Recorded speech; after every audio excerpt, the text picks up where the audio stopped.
Don't record. Don't record. Welcome, everyone. Thank you so much for joining us. My name is Dr. Juliet Ophia, aka Dr. Jules. I see you all here. I'm super excited to have you here on this call.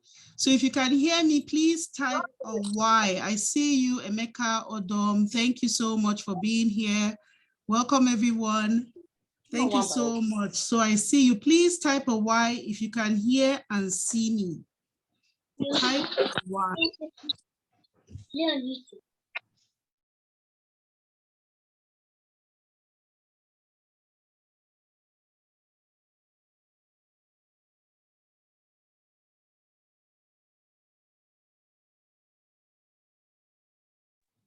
Thank you so much for joining in. We're going to be starting the program shortly. Just want to quickly stream on Facebook, and then we take it from there. I see a lot of hands raised. I hope they can hear. I think, okay, if you are here, you can help me just type in that they can activate their audio, their internet audio when they log in, if they can't hear, so that we can start immediately, because I want to activate Facebook now.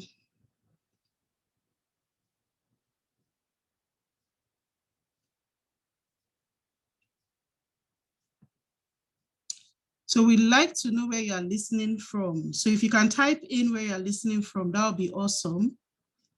Are you in Lagos? Tell us the state that you're in. If you are in Lagos, let us know. Lagos, Nigeria. Okay, Ramot, I saw that. Wumi, thank you so much. From Ogun State, Moe. I was there just the other day. From Abuja, yes. And if you are from outside Nigeria, let's know as well. Thank you so much for being here. From Osun State, from Lagos, from Abuja. A lot of people from Lagos and Abuja. That's nice.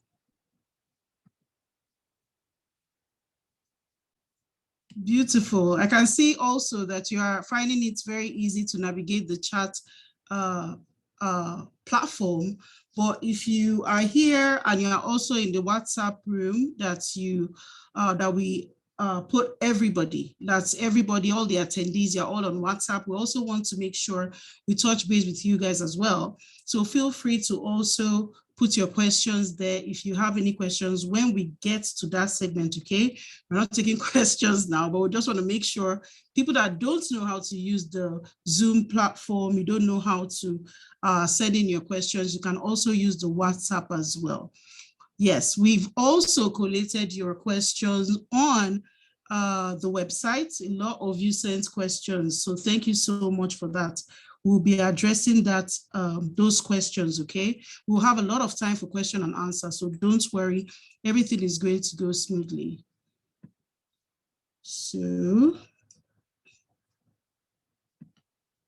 want to make sure our Facebook community is here with us, and then we get started. All right. We are good to go. So Facebook is up.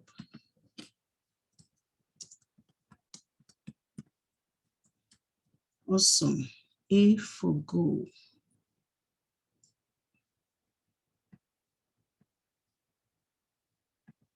So we're going live on Facebook. Beautiful.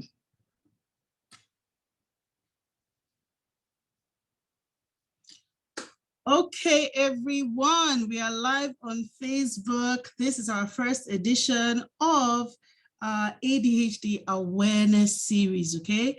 ADHD Awareness Series is a health awareness program that's been put together by Lagos State, okay, Lagos State government, and also by Jensen Pharmaceuticals and the Association of Child and Adolescent Psychiatrists and allied professionals of Nigeria. So this, I'm so excited for you because you're going to be having all your questions answered. I know this is a very, very, touchy topic. So I'm sure most of you here, you're parents, you could be teachers, how many of you are teachers on this platform? Type it in, teacher. Or how many of you are parents? Type it in, because you're doing something wonderful for yourself. Because on today's program, yes, I can see that Chinyere, Ekanem, thank you so much. We have lots of parents here and parents to be. So if you are here, you are going to be having a wealth of information. And I really want to prick your consciousness a little bit. Everything that we'll be talking about, I want to encourage you to really, really pay attention, because you'll be doing a huge civic service to every single person that you might encounter, a parent, a friend that is dealing with this challenge. I'm sure online you might have seen some of our banners talking about ADHD, okay? ADHD simply means attention deficit hyperactivity disorder, okay? And I'm sure some of the banners, you've seen things like an overactive child. You've seen kids that are being labeled all the time. Some people who label their child as being dull or being slow, and there might be something underneath, okay, that could be responsible for the way the child is behaving. And the beautiful thing is that many of us don't know that we are even exposed to the care and assistance that could help that child to really, really help them excel. So today we are hoping that, yes, we'll be taking your questions, we'll be answering loads of them, okay? But we're not doing that alone. We have wonderful, when I say renowned specialists here on this platform with us. You should be so excited that you're here, honestly, because these guys are super busy, but our organizers have been able to bring them down here to, to speak to all of you. So we are not going to waste too much of your time. Just listen in. We're going to start off with the first presentation, okay? I'm going to start off with the first presentation. And like I said, the two presenters for today, they will go through their presentation, and then at the end, we start taking questions. Priority will be given to the live questions that you'll ask, but we've already outlined some of the questions that you sent earlier, okay? Some of them were kind of like similar, so we've done a due diligence, okay, to isolate some of the common ones, and we'll be taking all of them. So you want to listen and take notes, please. Remember our website, www.checkadhd.org. Even after this presentation, you'll be getting lots of value there, so you don't want to lose that one. All right, so let's swing into it. Our first presenter is an amazing, amazing, amazing personality. I'm going to pull him up. He's somebody that we are super excited that he's part of part of this program. Like I said, these people are super, super busy. Our first presenter, okay, is an associate professor of child and adolescent psychiatry. He's a fellow of the Medical College of Pharmacists of Nigeria, as well as fellow of the West African College of Physicians. Aside his training in Nigeria, he received complementary training outside Nigeria in different aspects of assignment and treatment of child and adolescent psychiatric disorder. He's an alumnus of the Children and Youth Studies program of the International Institute of Social Studies in Hague, that's in Netherlands. He's currently affiliated to the Department of Behavioral Medicine in Lagos State University College of Medicine, Ikeja, Lagos. As a senior lecturer and the Lagos State University Teaching Hospital, Ikeja, as well as honorary consultant psychiatrist. I know if we decide to say if we decide to read all their accolades today, we will not finish. But I'm super excited that we have none other than consultant psychiatrist, Dr. Olayinka Atilola, here with us. Doctor, are you there? Please unmute your mic, let our people see you. I'm sure they cannot wait. Yes, I am. Thank you very much for the wonderful introduction. And I think, let me start sharing my slide while I welcome everybody to this occasion and to this program. And I do hope that we are all going to enjoy and learn something from this program today. One of the challenges with electronic devices is that I am still clicking on sharing my slide, and I don't know why it is not sharing. And I think I was able to do it just now.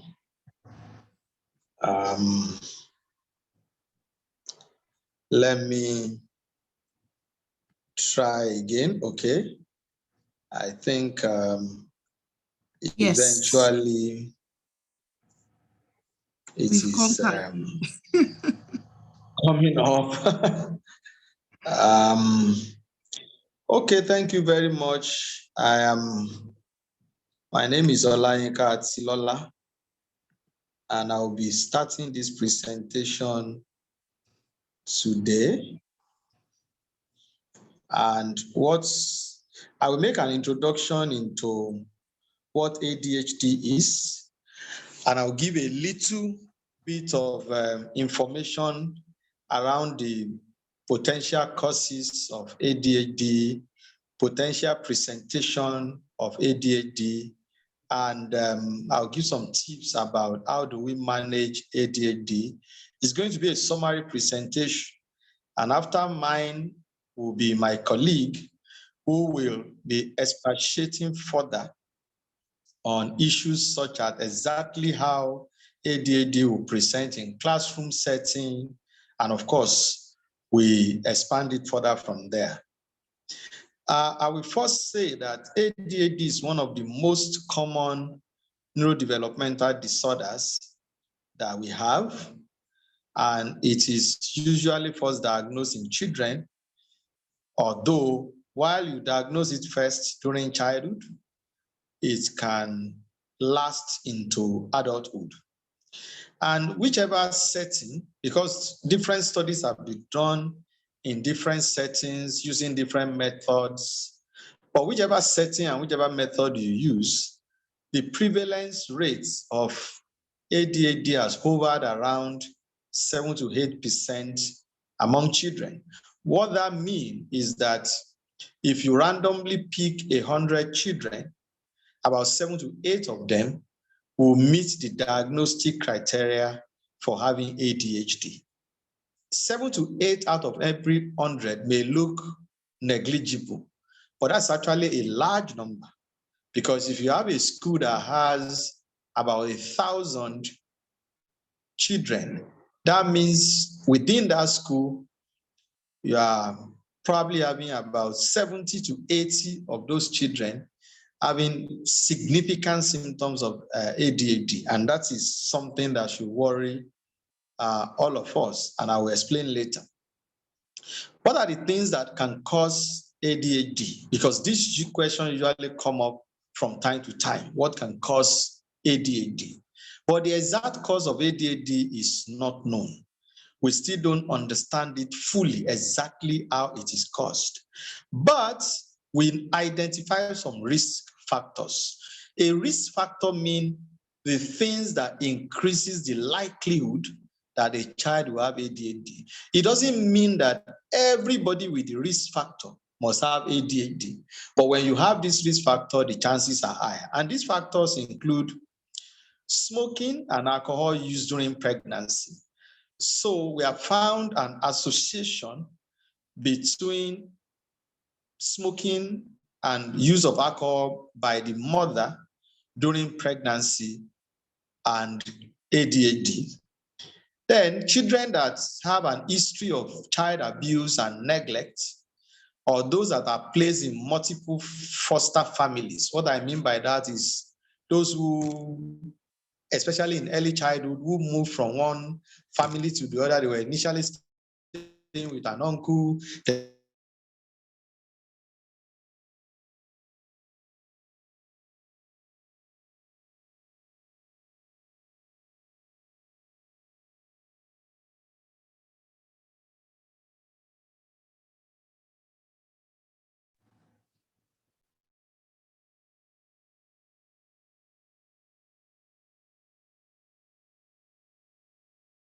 Since children who experience a fall and the likes are more likely to have ADHD. Children who feed on a lot of high content of refined sugar has been found to have a higher risk of ADHD.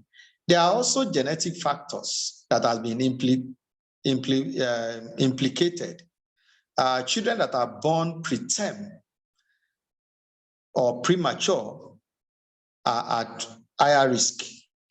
And there is also a higher risk among children with other neurodevelopmental disorders. Of course, ADHD is a neurodevelopmental disorder, but it's not the only neurodevelopmental disorder that we have.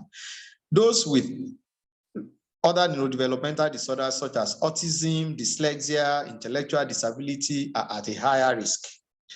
And of course, genetic factors is also known to play a role in the sense that ADHD tend to run in families. In fact, I often experience situations whereby I am evaluating a child for ADHD, and as I'm asking the questions, the mom or the dad who is there is telling me that, well, that question is a yes for my son, but it's also a yes for me.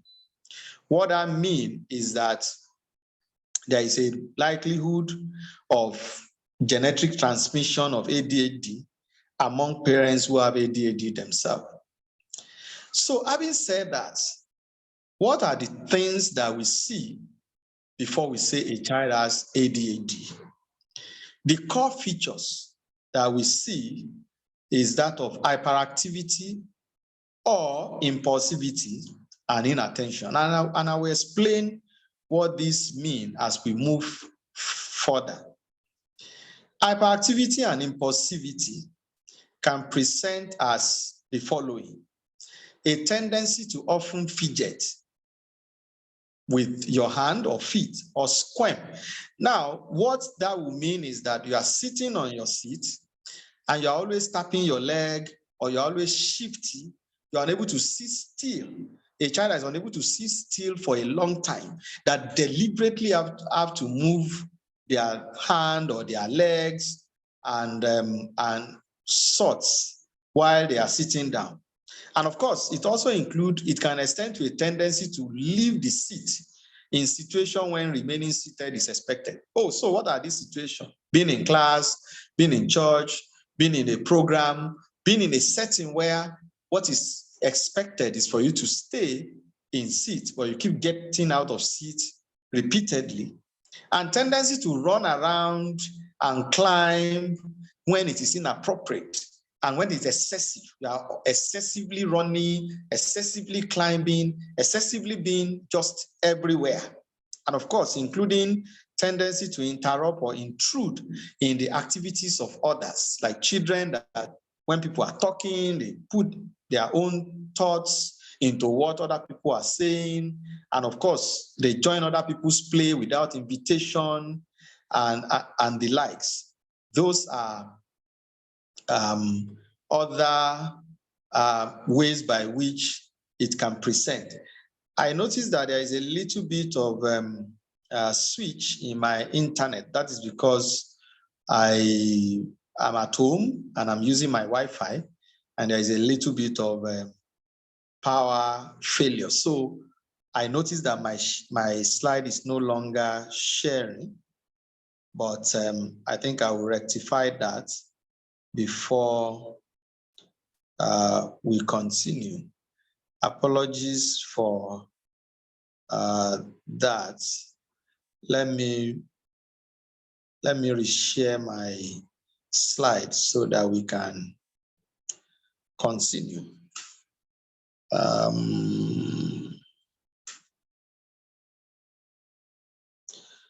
Apologies.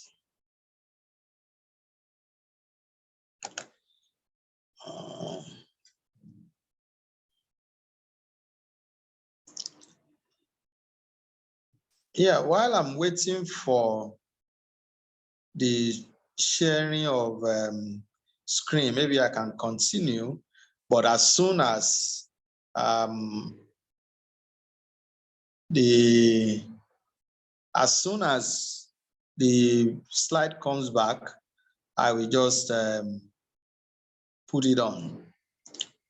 So like I was saying, other features of ADHD will be inattention. And how exactly does inattention present? It presents with things like a tendency for a child to tend to fail to give close attention to details, or having difficulty sustaining attention while doing a task. And this is often described as zoning out, when a child is being talked to and he appears not to be listening to what is being said to him or her, and his mind appears to be elsewhere, often than it will be for other children. Okay, I think my slide is now being shared from another source. I think I should continue from there. So let's go down to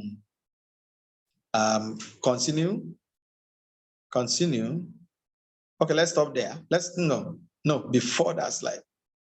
Yeah, before that. Okay, so, okay, it has moved one step.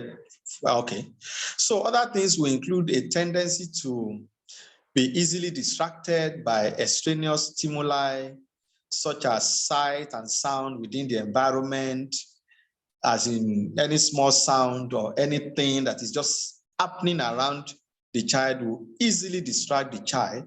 And of course, it could include a tendency to be forgetful in daily activities, e.g., forgetting to do your chores, forgetting to run your errand, forgetting to do what you have been assigned to do, and making you to run into trouble. Next slide, please. Also, there is a tendency to lose focus, and that is, they will start a task but quickly lose focus and is easily distracted. There will be difficulty with organization. Organization for children will mean things like difficulty keeping materials and belonging in order, having their table always messy, their room is disorganized, their space in the class is always the one that is disorganized, and they always have problem with managing time. They finish the assignment late, they finish everything late, they fail to meet deadlines, and of course, tendency to lose things that you need, things like your pencil, your eraser, your books, your tools, your wallet, keys, paperwork, eyeglasses, mobile phone, especially in adolescents. These are things that may reflect inattention. Next slide, please. So having said some of these symptoms, there are a few points to note. Most people may say that, oh, all these things that we have been talking about, they are common in young children in general. That is true. However, the difference in children with ADHD is that their hyperactivity, impulsivity, and inattention, as I've described earlier, are noticeably greater than expected for their age, and they cause distress or problem with functioning at home or at school or when they are with their friends. So yes, many of the things that I've mentioned are common in children. So who is now the one with ADHD? The one with ADHD is the one in which all these things I mentioned are so intense and so noticeable that it can get in the way of their learning. It starts to get in the way of their social relations. It starts to get in the way of general peace and order at home. That is the one we are talking about. And another point to note is that there is no lab test to diagnose ADHD to a large extent. And the diagnosis of ADHD often involve gathering of information from parents, teachers, and others. And sometimes you fill out some checklists, which we use as clinicians to eventually conclude that a child has ADHD. Next slide, please.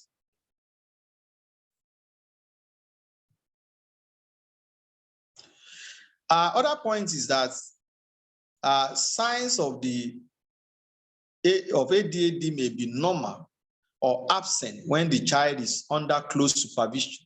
So a child that's under close supervision may have the symptoms of ADHD may be attenuated, or a child that is in a new environment. So sometimes you will have told everybody that your child is hyperactive and all of that, and then somebody say, oh, let him come and spend a weekend with me.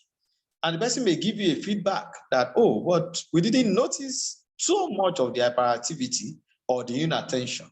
That can happen when they enter into new environment, or when they are engaged, especially when they are engaged in an interesting activity, or what is their own interest. Let's say their own interest that they always love to color and to paint. When you give them things to color and to paint, you will no longer see the symptom. When you ask them to do something else that is your own interest, that is when the symptoms comes up. And of course, there is when there is consistent external stimuli, like if you give them an electronic device, a computer game, most mothers will say, yes, my child can focus.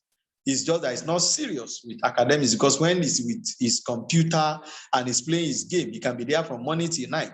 That does not make that child not to be ADHD, not to have ADHD. The only thing is that in the course of that intense external stimulation, children with ADHD are able to suppress their symptom. And of course, may also be attenuated when interacting in a one-on-one situation. E.g., when a doctor is talking to the child may look like, but they said this child has been hyperactive. You may not notice that. Or in a one-on-one classroom, when you are teaching a child one-on-one, you may not. But we are only saying that even when you don't, it doesn't mean that that child does not have ADHD. ADHD is not, is something that can happen in different settings. What we are only saying that certain settings can attenuate it. Next slide, please. There are some functional consequences that can come if you don't treat ADHD.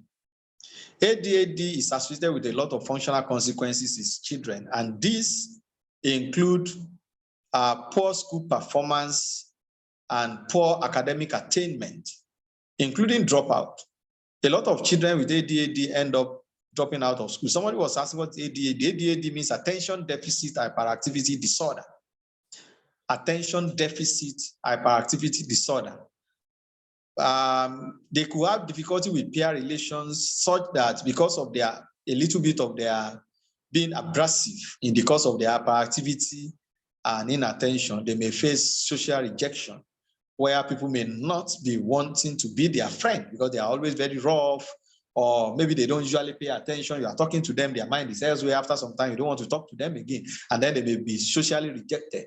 And of course, conduct problems. What I mean by conduct problem is outright misbehavior of children can start when ADHD continues unabated or unaddressed. And of course, this may lead to involvement in drugs or gangs, especially in boys. And of course, there is also an increased risk of accidental injuries. They are more likely to fall, they are more likely to break their hand, they are more likely to break their ribs, and they are more likely to injure somebody. These are things that are functional consequences. Next slide, please. And of course, that emphasizes the need to do something in children that has ADHD so that they don't suffer all these consequences. There are a few misconceptions that I will quickly correct. And this misconception may include that when children are between the age of 2 and 3, their level of activity tend to increase. And a lot of mothers sometimes think that, oh, my son has ADHD. This is just part of normal development between that age of 2 and 3.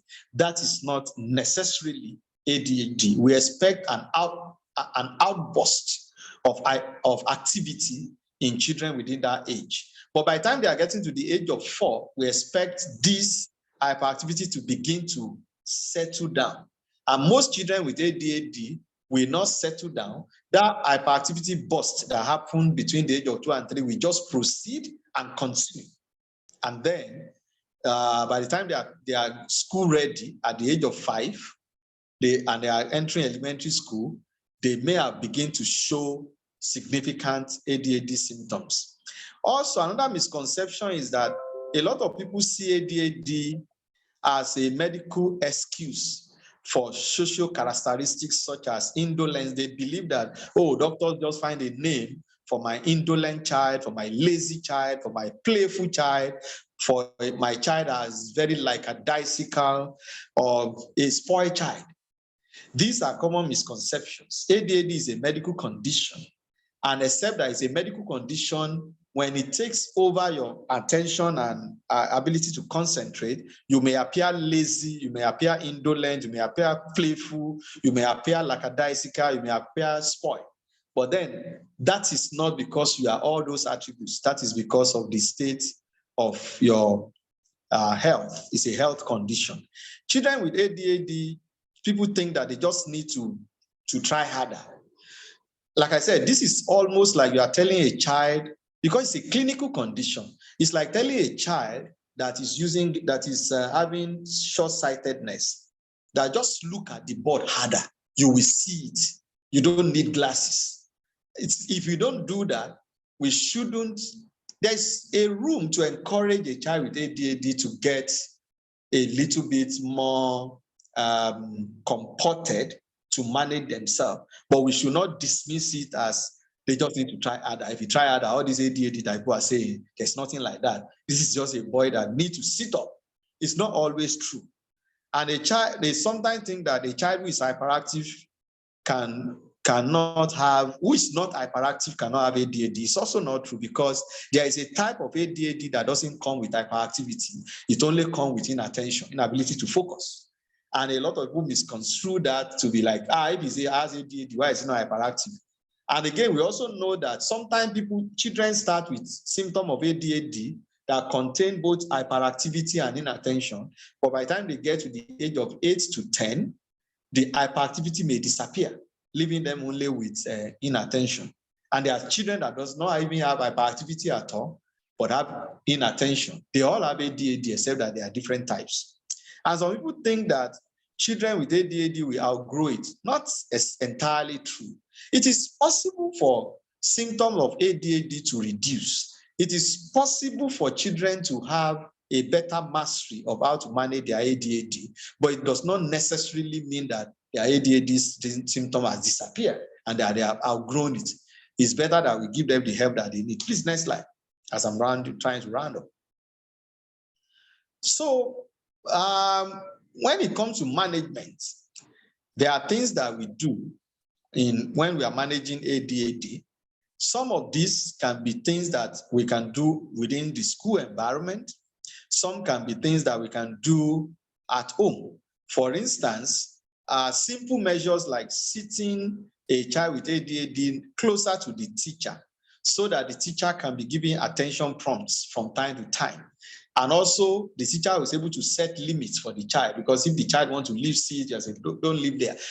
A child with ADHD may not be the child that you want to put at the back of the classroom, where he can zone out completely, or where he can continue to constitute disruption without anybody being there. There could be supervised breaks, in which when the child is really has lost attention, we can ask the child to okay, so stand up, let's get out of the classroom, go and run around a bit and come back. Like, that is what it is, a break. But that break should be supervised so that the child doesn't take it for liberty.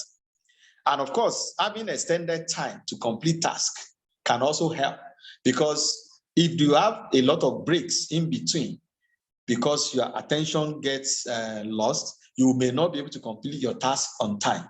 But sometimes when they have an extra time, it helps them to manage themselves better. And of course, being allowed to take tests in a less distracting environment. You can take a child with ADHD out of the classroom during exam and put him in an isolated class where he or she is not going to be distracted. And of course, modification of teaching methods, because children with ADHD are better visual learners because of the focus issues and attention issues that they have. They look at a piece of work and they form a diagrammatic impression of that work in their mind. They are more able to remember that than large volume of notes. So sometimes when you put your lectures to have a lot of more visuals, you can help a child with ADHD. These are simple measures within classroom.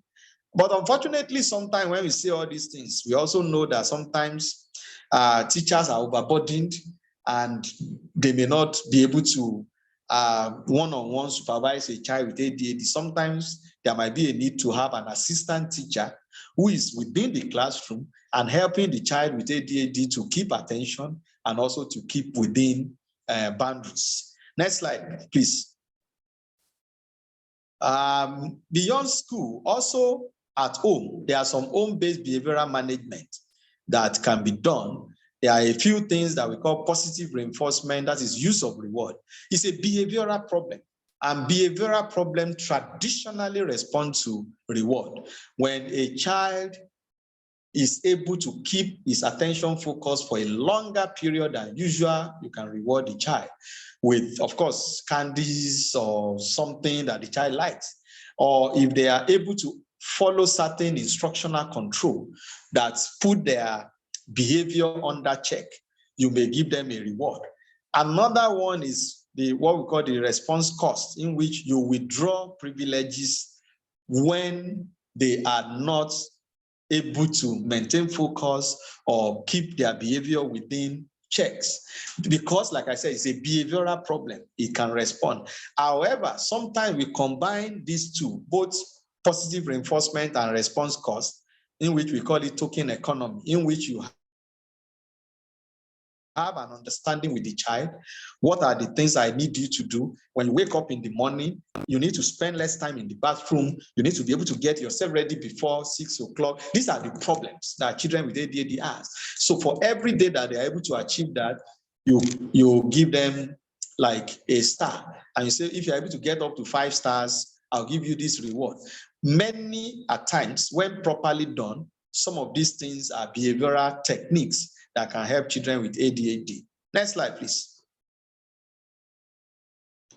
And of course, it is not all the time that behavioral management suffices.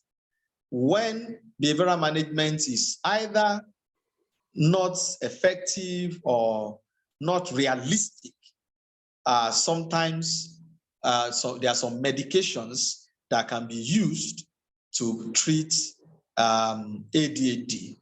And these medications are prescribed by doctors, especially specialist doctors. And that will be after an evaluation of the child, establishing diagnosis of ADHD, and giving advice on behavioral management, establishing that behavioral management is no longer either feasible or effective, and also checking to be sure that there is no other medical condition that that child has that may not be compatible with that medication. Then the doctor can take a decision to prescribe those medications. And when children are on such medications, it is also important that they keep appointment with their specialist doctors so that they can continue to monitor the child on treatment and balance things out. Next slide, please. We are getting a lot of value from your presentation, boss. Yeah. Okay, I think that is where my presentation ends. Wow. You've been a very wonderful audience. We just move to my colleague after this, who will expatiate more on this very topic. Thank you. Thank you so much. Wow, that was very, very loaded. Let's appreciate Dr.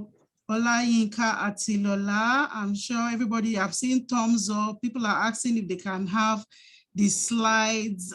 I'm seeing a lot of requests. I'm seeing a lot of thumbs up. Thank you so much, sir. We got a lot of value from that. This is what, I mean, we are so appreciative that we have a platform like this that can put this kind of content for, our audience. I want to use this opportunity to appreciate Mind Trust. Mind Trust is an NGO that is supporting this presentation, this platform, ADHD Awareness Series. So a lot of people are saying thank you. I see a lot of thanks. I also saw a lot of hands up from Mary Mukirat, we had hands up from Mrs. Odunowo and Olaitan. It's noted. We are not taking the questions now, okay? We are going to take the questions after our second speaker, okay? So we want to swiftly move on to that. Thank you so much, Dr. Olayinka. That was wonderful. All right, so let me, technology is a wonderful thing. I'm trying to put down this, okay, yeah. So that is good. Right. So I'm going to pull up our next speaker. I want to remove Dr. Olarinka from the screen. Okay. I hope you're all having a wonderful time. I hope you've gotten value from this. If you've gotten value, type a Y, type a Y. I wanted to put a poll up. Doesn't seem to be agreeing with me at this point in time. So we'll be moving on swiftly. Beautiful. I see lots of Ys. I know you guys have gotten a lot of value from this. Thank you so much. I want to swiftly move on to the next speaker. All right. So I want to do justice to her introduction because this person is no small person. I want to make sure when we call her up, you guys should be ready to appreciate her because I mean, I must commend every single person that has made this even possible, honestly. So we're going to move on to the next segment, which is going to really focus on, you know, teachers. If you are a teacher here, I'm super excited for you. All the teachers, type a T. If you are a teacher and you are here, type a T. You are going to be equipped and empowered, honestly, with what we are going to be sharing very shortly. The personality that will be coming up is a consultant psychiatrist. She is with the Federal Neuropsychiatric Hospital, Yaba, Lagos State, okay? She is a chief consultant in a chief consultant psychiatrist and a public health physician with over 20 years of medical experience. She's a fellow of both the West African College of Physicians and the National Postgraduate Medical College of Nigeria. She has an excellent academic degree in public health, child and adolescent mental health as well. Now note this, she's the director and an executive board member of Macbell School. So this is somebody that is in the school space, in the academic space. So when she's sharing her information, she's actually coming from a place, from a vantage point of experience when it comes to educators, okay? She's the vice chairperson of Childhood Neuropsychiatric Disorder Initiatives and an advisory board member of Arts in Medicine, Tender Arts in Nigeria. Okay, she has participated as a vibrant guest speaker in many platforms, educated a lot of doctors, and he has journals on mental health, emotional problems, psychosis, substance abuse, and she has facilitated trainings for teachers from schools in Nigeria, in the British space, and also in America, in American curriculum in the country, okay? Please, I don't know what else. I don't know. Put an emoji for this personality, please, as she's coming up. She's none other than Dr. You're not putting emojis. I will not introduce her. Aha, thank you. Yesterday, thank you, Ruth. Thank you, Marianne. Good. I just love this audience. Thank you so much, guys. So we have none other than consultant psychiatrist, Dr. Mushidat Abiola Bello Mujid. Wow. Are you guys not excited? Don't you feel privileged? Welcome, Ma. You can unmute yourself. Thank you. Can I share my screen now? Yes, please go ahead. I'm trying to put you on the spotlight, but I can't seem to find you at the moment. Please go ahead and share your slides while I put you up. Yes. Welcome, Ma. We're so excited to have you. We can't wait to see your lecture. Thank you.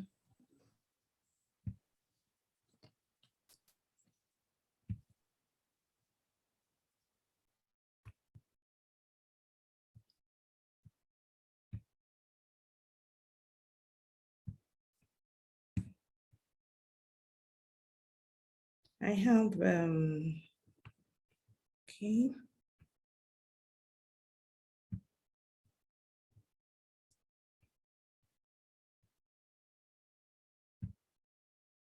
Okay.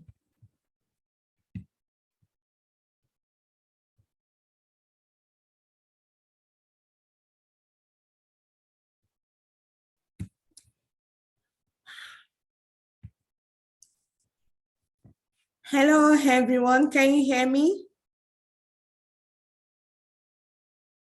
Can hear you loud and clear. If you can hear doctor, type a Y for yes. Y for yes. Thank you. Thank you. Yes, they can hear you. Yes, okay. Thank you so much.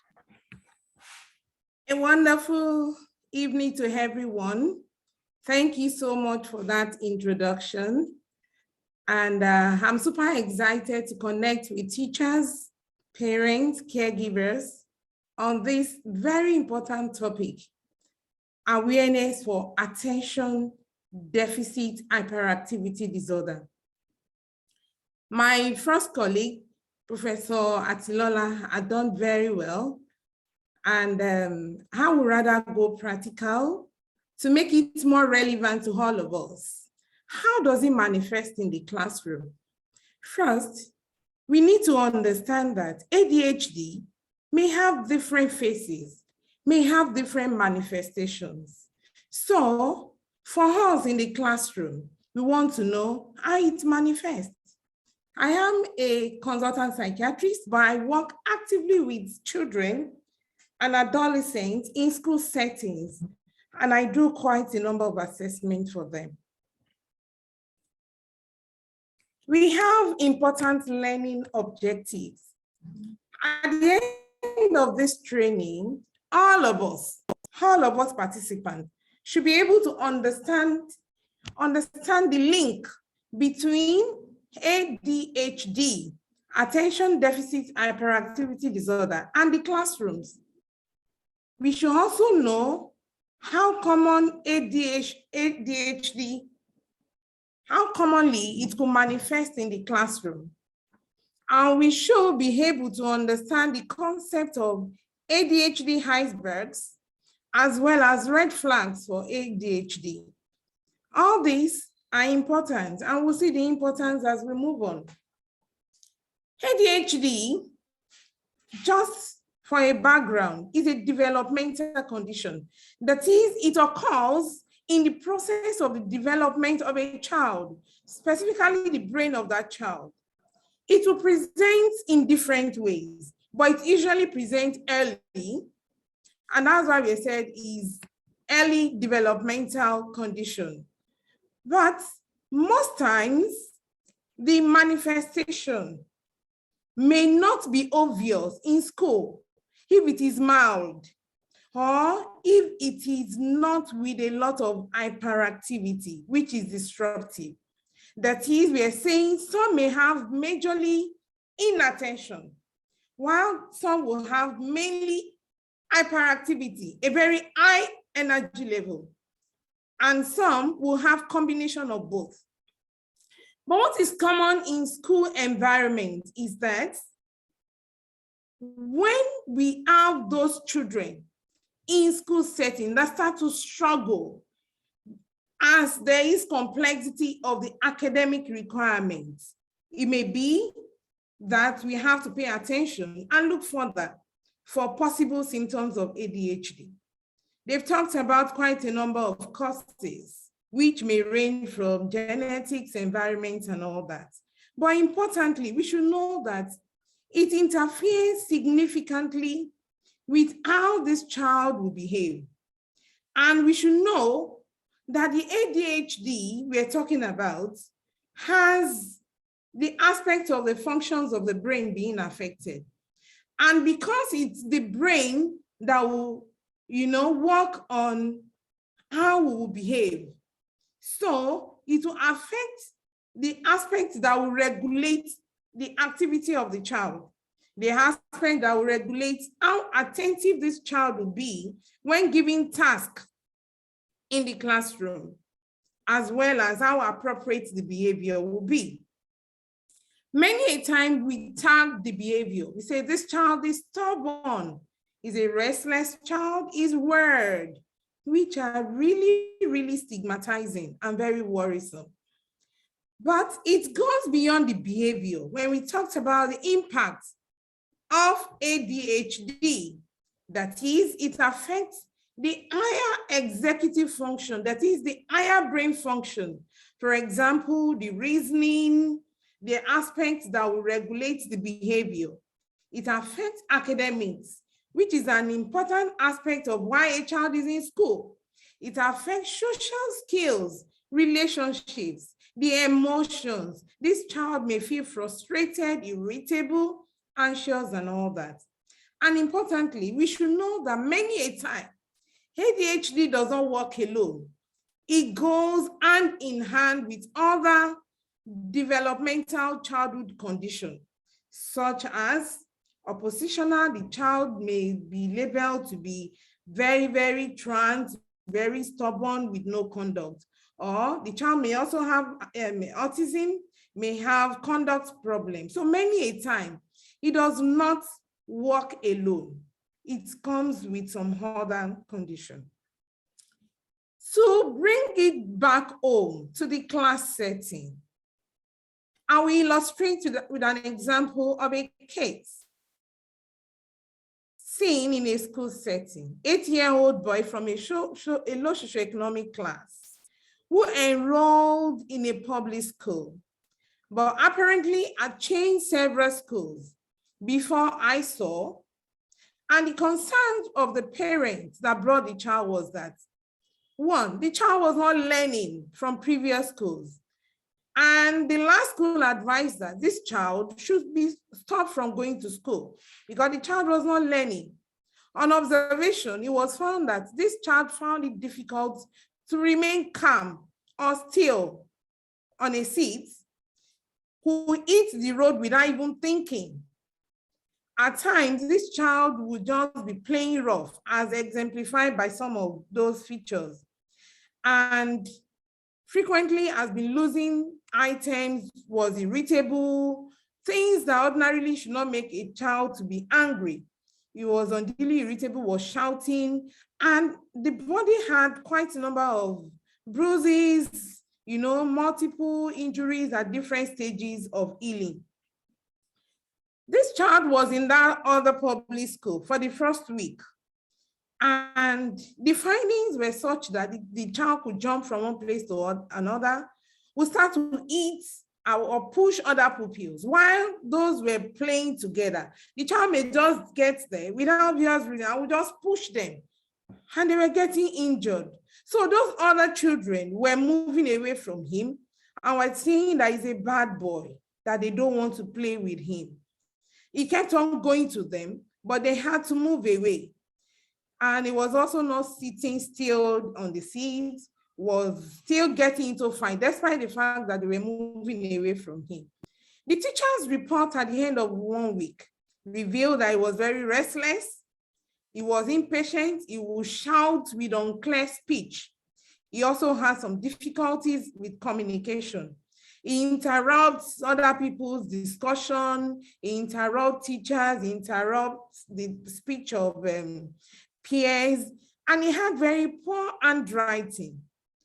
While giving tasks, it was difficult to even get his attention to start. He could be on the task for about 2-3 minutes and he was not able to complete the task. Homework given to him were not done, and he had very high energy level. It was even difficult to hold him down. So because of that, he was getting into trouble. He was easily distracted. He lacks organization.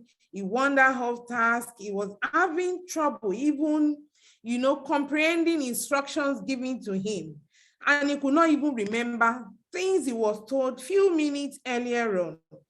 And because of that, some of the teachers in that school banned him that he should not step into other classes. This child had never had access to any professional care.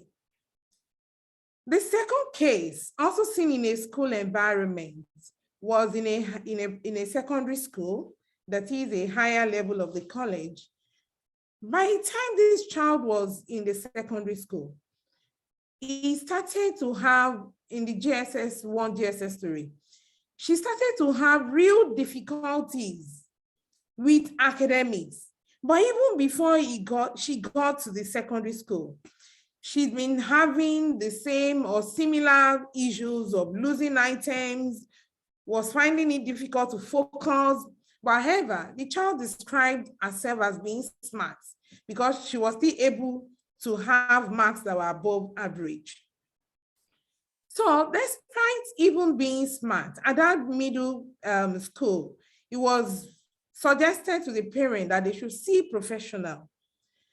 And when this child saw a professional, among other things that were done for this child, the child described an experience that she had, a transition from how she used to be and how she was with the commencement of the treatment from the professional. She said it was like somebody that could not see had started to use glasses and could see from far distance, so clear that she started to remember things, she started to pay attention, and she was doing fantastic well.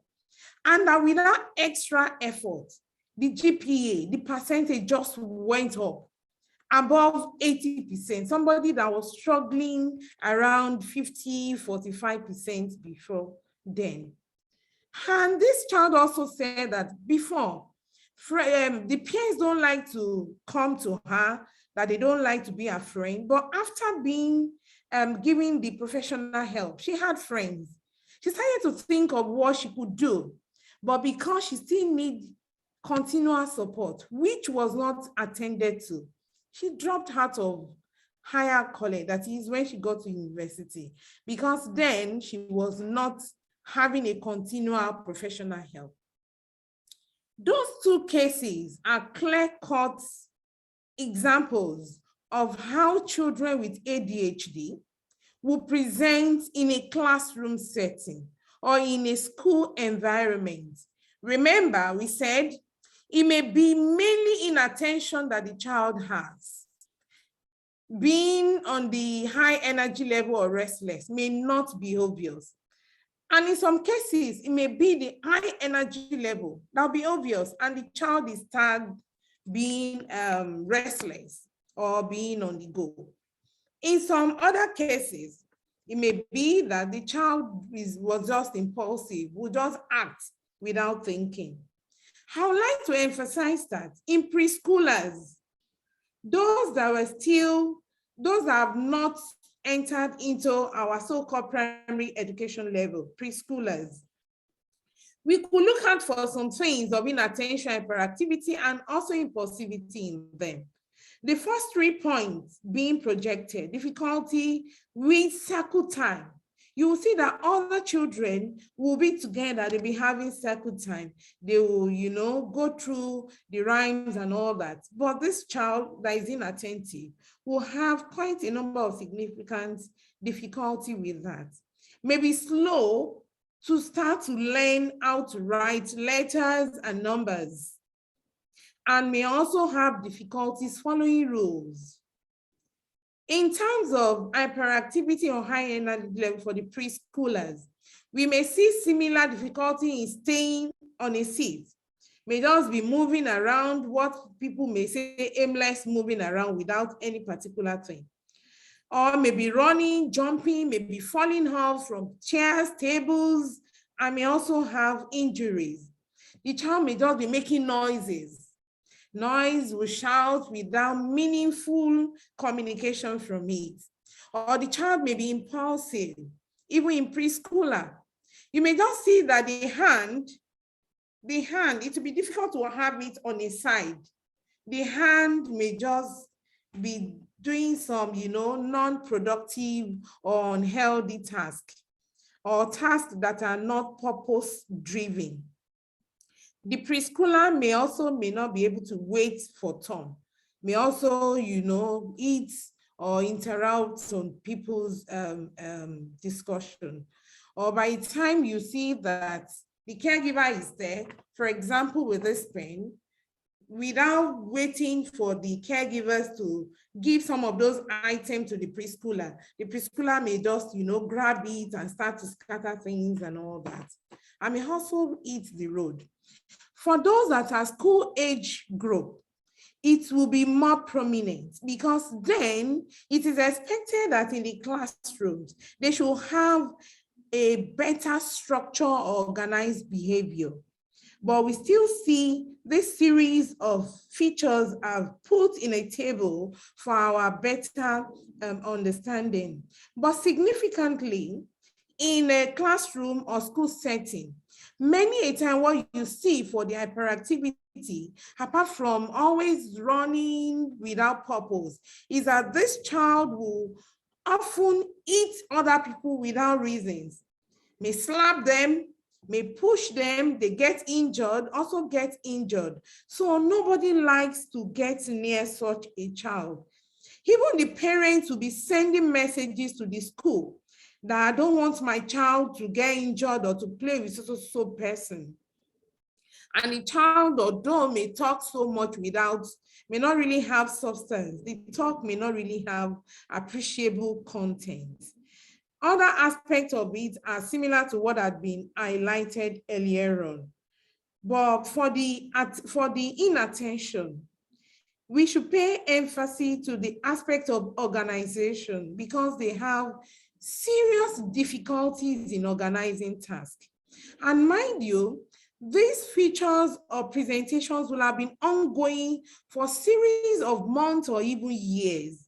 And in many cases, it's usually severe, that it impairs, as said earlier on, not only the behavior of the child, the social skills, the relationships, the academics, the peers, the emotions, the cognitions, and many of those other aspects of what is expected for that child.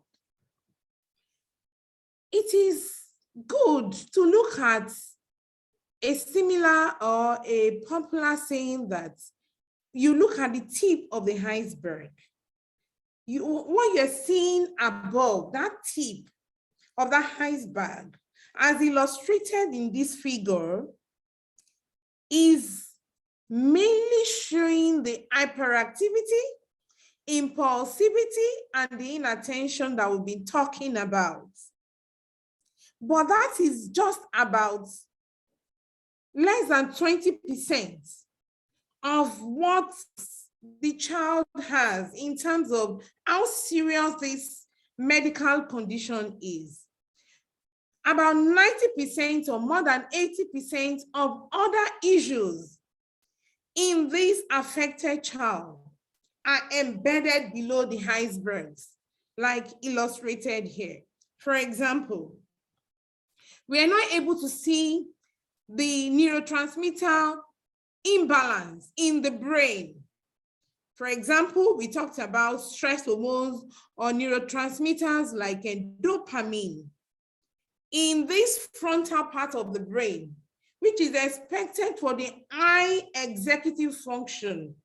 What will make our behavior to be acceptable, to be structured, to be really socially acceptable? Those aspects of the brain and another lower part basal ganglia will pump through a lot of that. Because we are not seeing that brain and there is a reduction in the level of these neurotransmitters, it is low than what is expected. So it brings in problems of behavior that we are not even seeing. The child is not able to control many of those things. There is a self-control issue. So this child is also not enjoying what is ongoing. So it's not an intentional thing. It's just that the brain is wired differently. that brain is functioning in a way that is different from a typically developing brain. That is, compared to a brain that does not have those chemicals being affected. There are some other issues. For example, sleep is a major problem they're having. And the brain needs adequate rest through sleep to be able to get well regulated and focus on tasks at school. So this will affect the memory of this child. It will affect how the child will be able to remember things. And many other things. This child is not restful. There are also serious learning problems because of this disability. That is, because of this brain wiring different from what is seen in those other children without this type of issue. There is another aspect of, emotion. We are not seeing it. The frustration. This child had difficulty in controlling the emotion. The child is not able to control all the behaviors that are not acceptable. So it's quite distressing. It's unpleasant. And the child is not having it funny. And it's a medical condition. So you can imagine when we are tagging the child to be stubborn, weird, or not typical, which are stigmatizing. But remember, we said that ADHD does not work alone many a time. So when we are seeing these children, we should remember that they may also be undergoing some other emotional problems, like anxiety, like depression. Importantly, in the academic setting, the aspect of learning, in addition to that ADHD, they may have learning disabilities. They may have intellectual disabilities. They may have some other behavior problems like conduct that are not, acceptable, and they're usually labeled. And what is usually said in this environment that it is Cain, that is the husband of a child that is stubborn. So you can imagine the child will have been battered, beaten right and left, just because the brain was not wired the way that of another child was. And this child is taking punishment for a behavior that is not intentionally controlled. This is very serious. And this is why we needed to understand all this and see how to identify it in classrooms. They have serious issues with their peers. They are not being played with. They are rejected. They are, castigated. They are giving bad names. They are giving bad labels. And the child is not happy. Nobody wants to be in the bad book of his or her friend. And these are struggles that they are going through. Because of that, it is important to look at important red flags.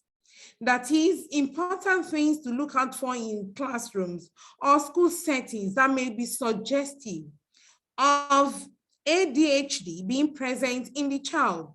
Remember, we said it may be predominantly inattention, which is commoner in those that are female. So if it is mainly inattention and the child is calm, they may just say, oh, this one is just a dullard. It's just very calm. Does not even have interest in book. But for men, for boys that are with high energy level and jumping, because of that, they are easily picked.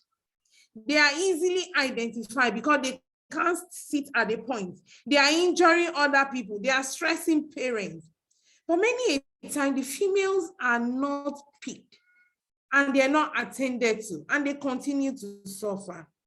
So when we see a child in a school or in a classroom, irrespective of the age, that has difficulty sitting still, we should take it to be a red flag. Or the child will just, interrupt other people's conversations or discussion, or will just be talking excessively. Even the talk may not have meanings, but the child will continue to make sounds. may start a task. For example, you give the child letters or sentences to write, and as school notes or individual work, the child grudgingly or sparingly may start, but is not able to finish the task. And you start to see different gaps in the notes or in the work. And towards the end, you see many of those assignments will be returned unfinished. The child does not usually think before acting. If not, why will a child just run out of the classroom and hit a major road without even looking for an oncoming vehicle or the bikes that are so common now, that is the bicycles and the tricycles? And school environment is organized with structures, with rules and regulations. These children are not able to follow these directions given to them, and they have serious troubles learning. These are red flags. In conclusion, it can never be overemphasized to say that ADHD is not caused by demonic affliction. It's a medical condition. So parents should not attempt to go and dump them with the religious or the traditional rulers. They are not weird. They are not stubborn. They are not bad children. They are not even failed version of a normal or typically developing children. It's just that the brain was wired or developed in a way that was a bit different from those of other children without those behaviors that are not acceptable. And these children, in spite of the challenges that they go through, they can still strive in classrooms. And that's why we are here. On moving from this to another point, how do we help them? Because when they are helped, they can actually be successful in life. But we can't help them without identifying them in classrooms, without paying attention, without looking out for the red flags, without identifying the distractibility in them, the high energy level, the aspect of being impulsive. And these children, honestly, and very frantically, I'll say, need you, you, and you.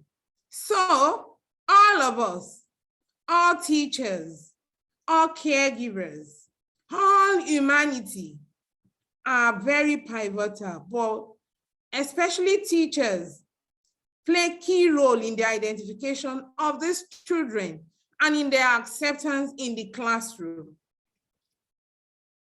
So, what have we been able to learn?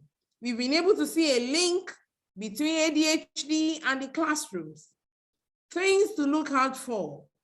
We've been able to see that ADHD occur, those presentations occur frequently in classrooms. We just need to look further and refer for the necessary help. And the concept of the icebergs. We've been able to see that even what we are seeing on the outer part, it's just a tip of how difficult, how serious that condition is and how disabling it is. And we all need to look for the red flags to identify. Thank you so much for your attention. Awesome. Wow, wow, wow. Are you guys still quiet?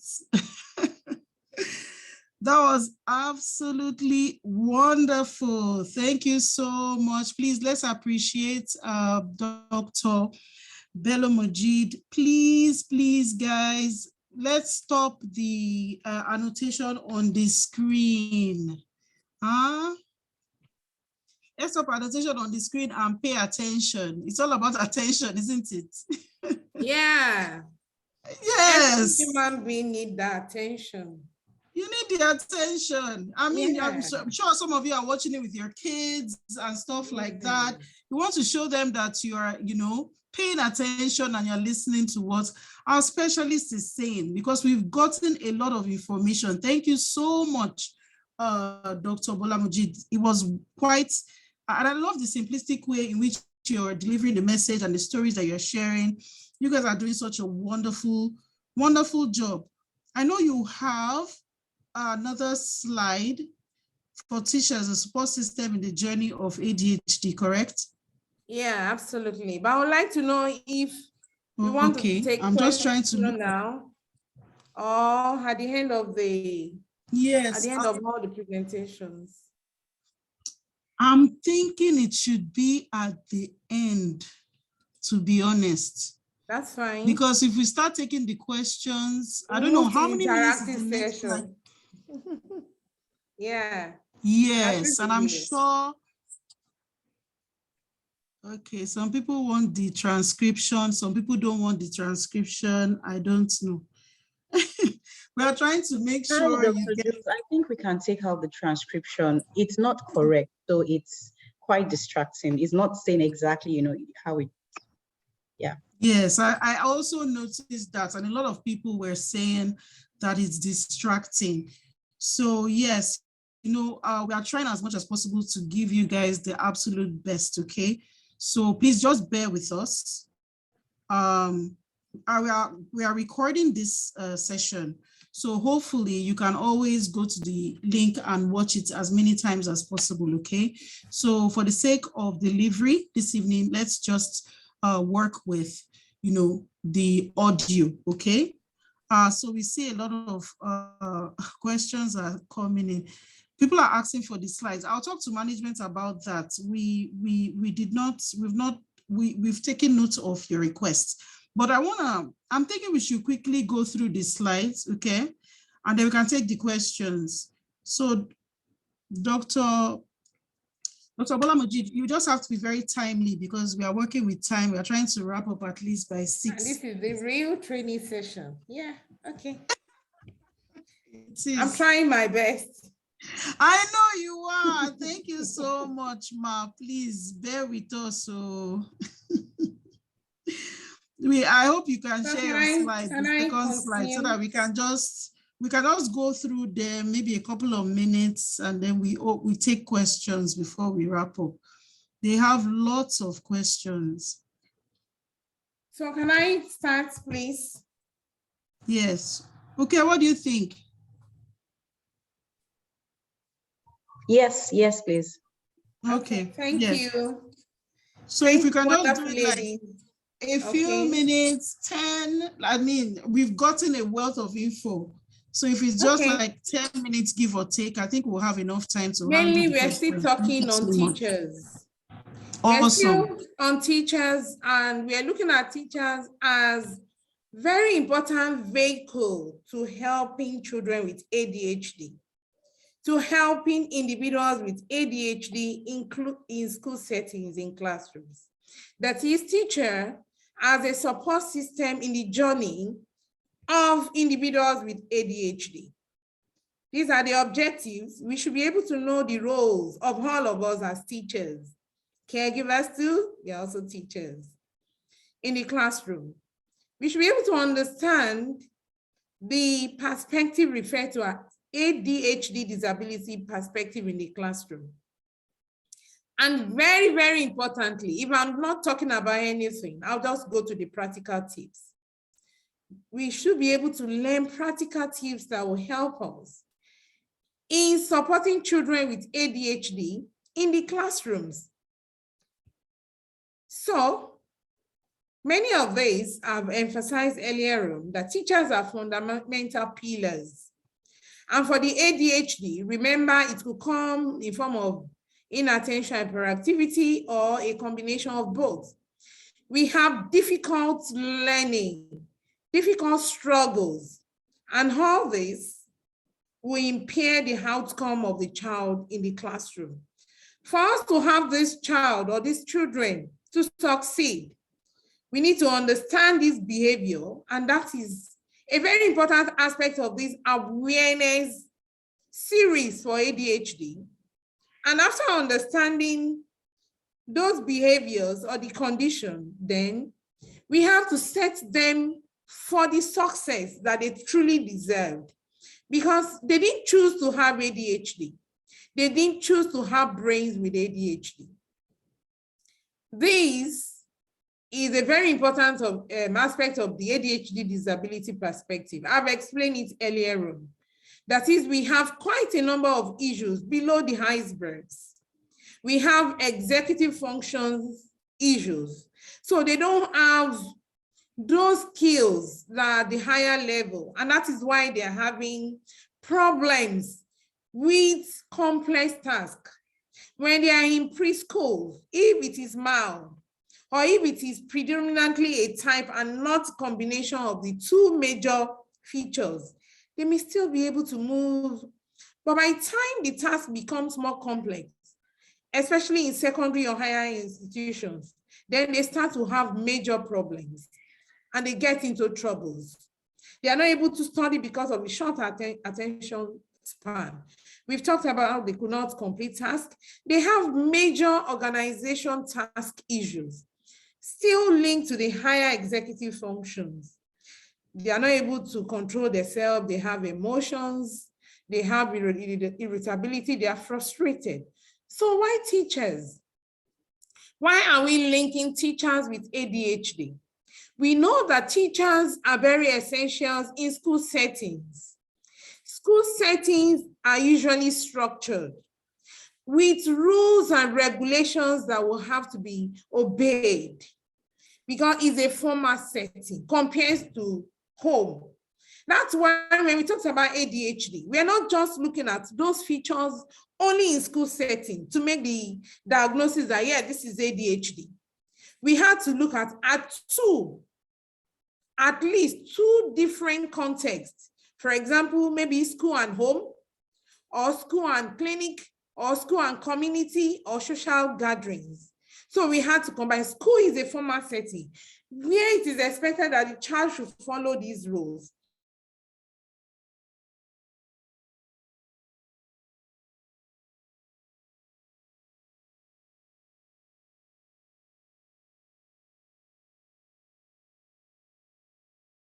Neurotransmitters, the chemicals that are not at the level that is enough to take care of all those actions.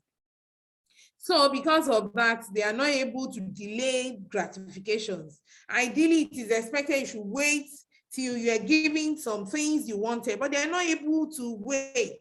They can't even afford to delay it. They just want everything now and here. So because of that, the behavior that they are exhibiting, structured school settings. And because of that, we need teachers that will be with those pupils to be able to help in ensuring that we work with these children in the journey of this medical condition. So we had to reframe the ADHD perspective. We had to understand that it stems from the brain that was wired in a way that was different. And we need to learn some supportive strategies, tips to support a child with ADHD in the classroom. Very important. If not for time, I would have loved it to be interactive, but we'll still move to that. But for time, I'll just move through some of it. Remember, my colleague that presented first mentioned some behavioral and some classroom things, but I would like to break it down and organize it in a way that will really be practical to use in the classroom settings for teachers, teacher assistants, school leaders, even school owners that will be able to have better outcome. That would be awesome, Doctor. We've talked about this. And we have to be very timely so that we can get their questions. So that's why I'm moving straight to that. The classroom environment modifications. You see, it has to be flexible and it has to be strategic. The school, the seats position for those children is not only at the front. We have to locate a space that will reduce the sensory stimulation that could distract them. For example, the doors and the windows. And that's why we say, okay, they could be at the front. They may also be beside the teacher, and we may move them to the back of the classrooms. There may have to be what we call workstation at the back of the classroom, if we have space. If we don't have space at the back of the classroom, we may need to look for a place with no or minimal distractibility. The child may just have a table and a chair, will face the wall, will have some toys or some items or some things to work with. For example, we may have the Rubik's Cube, you know, very colorful. The child will just be, without having to look at it, will be doing different maneuver and will still be looking at the teachers. The objective of this, like I said, is to reduce or eliminate distraction. Not only that, we want to bring back the focus of that child from those, you know, at times the teacher may have to knock on the table gently to bring the focus of the child back to where learning is meant to be taking place. Then there may be some subtle support or immediate one. For example, if the child is having maybe emotional or is being overwhelmed, the child may be taken maybe from the front to the workstation. And we may also be able to manage distractions better by being close to the teacher or where we are having lesser distractibility. So we may just manage it without necessarily disturbing or distracting other pupils in class. Another tip, there have to be clear-cut classroom rules.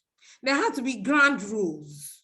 We are not saying we want to injure the child, but there have to be rules. And these rules are not just made by the school alone or by the teachers alone. It has to be a collaborative format.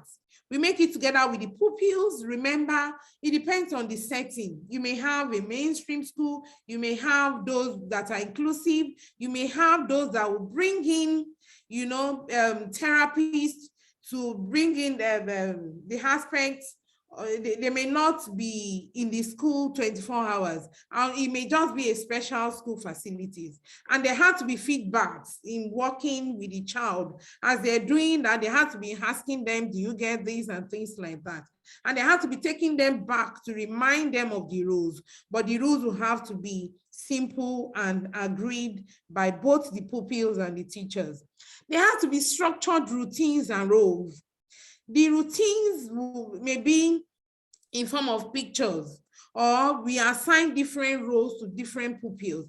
For example, a child with ADHD, we may assign a role that will involve the child having to move from the seat, for example, to give books or, you know, some other items, or to share pencils or things like that, that the child may have to move minimally and then come back to the seat without distracting others. Then there should be movement breaks. It has to involve the whole class, depending on the homogeneity of the pupils. And these movement breaks are very crucial. It has to be short, for example, between 2 to 5 minutes. It has to be regular. It may come up in between a period of concentration the child had been writing for so long and been able to concentrate for a while, or before a serious work that would demand the child being quiet to pay attention. It may be between those periods. So we may just have the child to stretch hand without having to move outside, to stretch hand, have minimal regular exercise, or you even ask them to drink water or talk to a friend or take some of those puzzles that will not distract others. At the same time, because we have ground rules that are simple, we'll be calling them back to those ground rules. And the objective of this goes beyond just learning. We are also building social skills. We are enhancing relationships, and we are ensuring that this child is able to have a long-lasting positive impact, not just within the school, even outside the school. Instructions. The instructions that will be given out in the classrooms must be simple, avoid complex sentences, and they have to be clear. You don't need another person to explain it to the child, and that's why they have to be simple and has to be concrete. We may have to write it down, we may have to use some pictures, some drawings, and we may have to minimize the number of worksheets that a child will have at a time. Then we should use more of pictorial teachings, that is using pictures, graphs, things that will help them to focus and remember. And by the time we are giving those instructions, we should not give many directions at a time. Just one or two is enough, not to give 5 different directions and we expect the child to remember all that. And it should be one at a time. And we should repeat those directions from time to time in between periods. While we are doing this, we should remember that there has to be different multimodal pattern of teachings. We've talked about visual, some of them are auditory, so we may need tape, we may need to record, they may need to listen, they may need to also have those that are kinesthetic, they want to feel, they want to touch, or combination of hearing, seeing, and many of those things. The task assignment completion. By the time we see that we gave them assignment and they're able to complete it, when they're coming to us, we have to check, is it the handwriting? Are they the ones that did it? Or was it done by a parent that was frustrated, that just wanted to rest? So then we needed to be sure that they have understanding of those things that have been demonstrated in the assignment that was submitted. For example, we may ask them to make oral presentations. Despite the fact that they have it in book, they may want to talk about what they did there. They may come with posters. They may also even make video presentations and bring it to show us. Then we should encourage utilization of different ways for child tests. For example, we can use the pattern of answering questions that they will just circle. Some they may just say yes or no. So we should not just be restricted to a particular pattern. Breaking down tasks is very important. Remember, we said they have issues or difficulties or challenges with the organization skills and the higher brain function.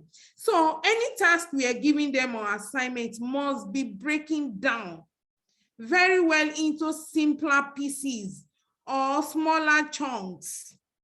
And when they are breaking down, it's easier for those children to be able to manage them in smaller pieces, so that when they finish with a smaller piece, we could move to the next one.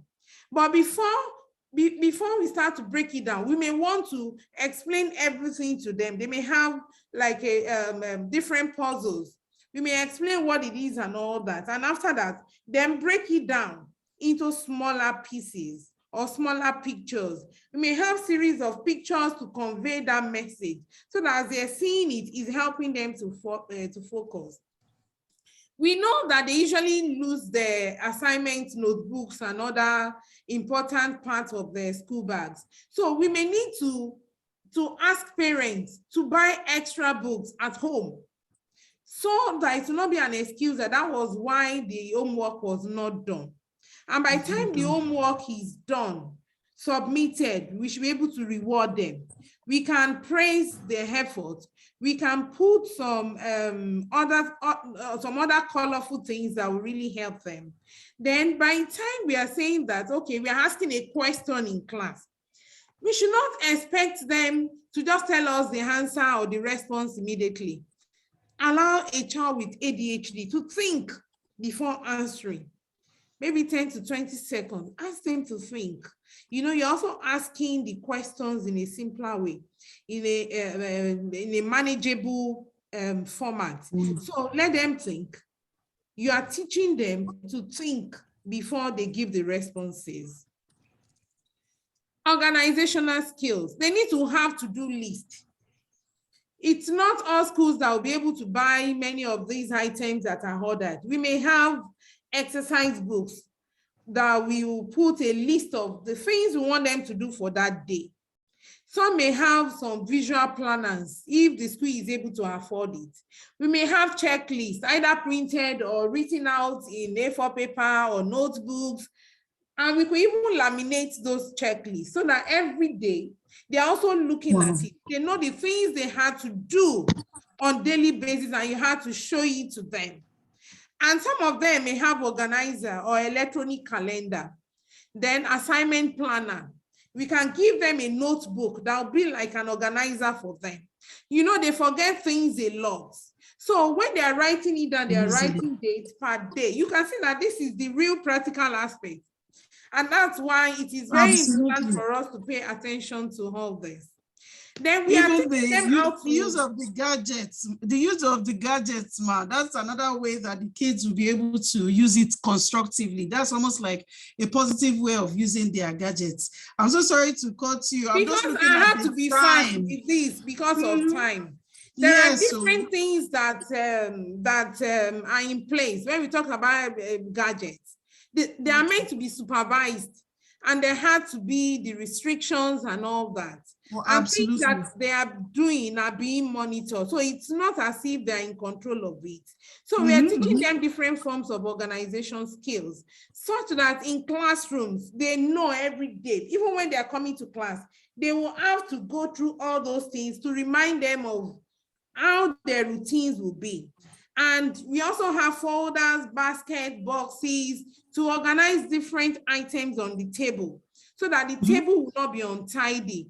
They can put some papers, maybe in some folders. They can put markers, maybe in some boxes or baskets, or in some other boxes. They may keep their notebooks, and they will have to be labeled.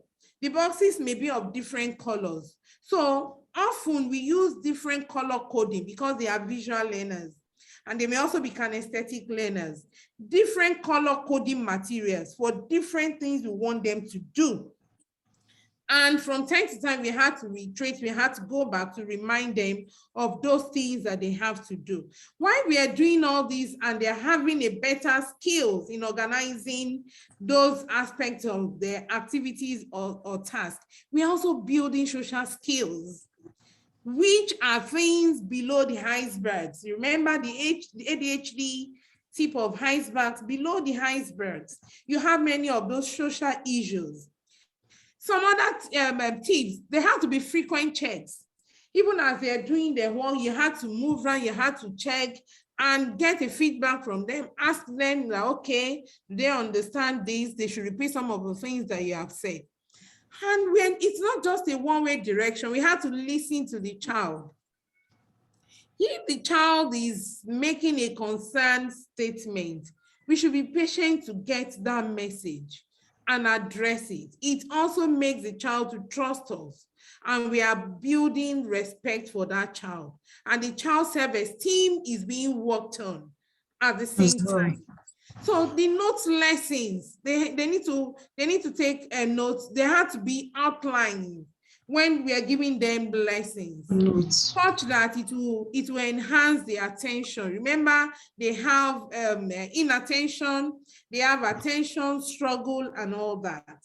Then the assessment, when we are doing assessment for them, remember we said our instructions should be simple, clear, and concrete. So when we're having assessment for them, it should not be long questions. It should be short questions. And we said it should be multimodal. We may have some in form of quiz to ask them, or some puzzles that they will work on, not just their writing.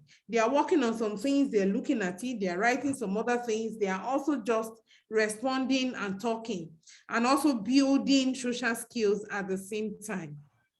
Dr. Bola-Majid, I think we will have to get all this information and find a way to put it on the platform, because they are too useful, honestly. Okay, you guys time is up, right? They are, as in, you are giving them gold nuggets, honestly. You know, I also work in school settings, so yes, it's the practical aspect, exactly. No, and these are things that are not common. These are things that, yeah.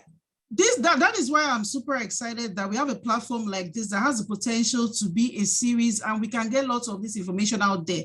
I know that you're doing justice to it, but the thing I want them to be reading this slide, because I know you are talking. As they read this Yes. slide, I'll move to the next one. My other colleague said few things about behavior modification, where we use reward system, but there had to be consequences. We may have to, stop some privileges and things like that.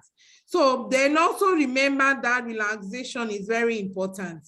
I'm just trying to move through all this so that at the same time they can benefit from, and we should That not is what I'm saying, that we should can not blame get anybody. documents to give them as well, so that we don't rush through There it. should be no blame game in this management in classrooms, because this aspect of ADHD, even for professionals, is not as if it is that easy to diagnose like other developmental conditions, but it comes with experience. So in classrooms, it's not as if every child that is up and down and all that are ADHD. So or we might have done some things that we didn't do right or get right in the past. So by the time we are getting to know it now, we should not blame ourselves. We should forgive these children for some of the things that they're doing. They are breaking things, they're spoiling things, they injured. You remember they also injured themselves. It was not intentional. So we should also be forgiving, and we should not deprive them of play. It's just that they had to be guided, and we had to put in training for other pupils in the school so that they will help the teachers in this journey of accepting them. So a very important question for all of us teachers in-house. After going through this, what will you do differently? If you were to ask in next session, when we resume for the first time now, what will you do differently? Those are some of the things that this ADHD awareness program has brought to your doorsteps. Remember, it's a new normal where we have to go digital and we could move wherever you are, you benefit. So in conclusion, because of time, with more identification, we are saying we should pay attention. With more identification that, okay, this is a problematic thing, that they will go to school. More of these children with ADHD will be enrolled in schools. So we have to get prepared. And what does that translate to? There are growing needs for schools, teachers, educators, school owners, school leaders to get more specialized trainings like we are doing today. And we could go higher to go to special education or some other aspects of the special needs. Individual teachers, remember, we spend major time with these pupils in school. We spend quality time. So teachers play key roles as a support system for children with ADHD in the classrooms. And strategic educational management have been shown to contribute significantly to improving the academic impact and career success of children with ADHD. Remember, we've gone through this, and we have some important personalities that were not able to have ADHD. Bill Gates is one of them. And he's what? Millions of US dollars or billions of US dollars. So Absolutely. I will end this presentation by saying, by taking the one of the well-noted quotes from Albert Einstein, that everybody is a genius. But if you judge a fish by its ability to climb a tree, it will spend its whole life believing that it is stupid. And the same thing applies to children with ADHD. In spite of being wired differently, they have their potentials.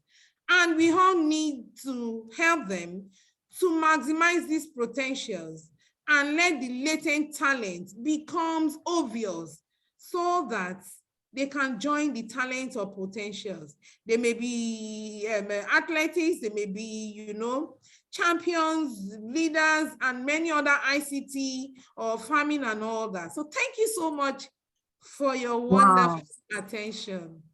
Are you guys still quiet? Wow.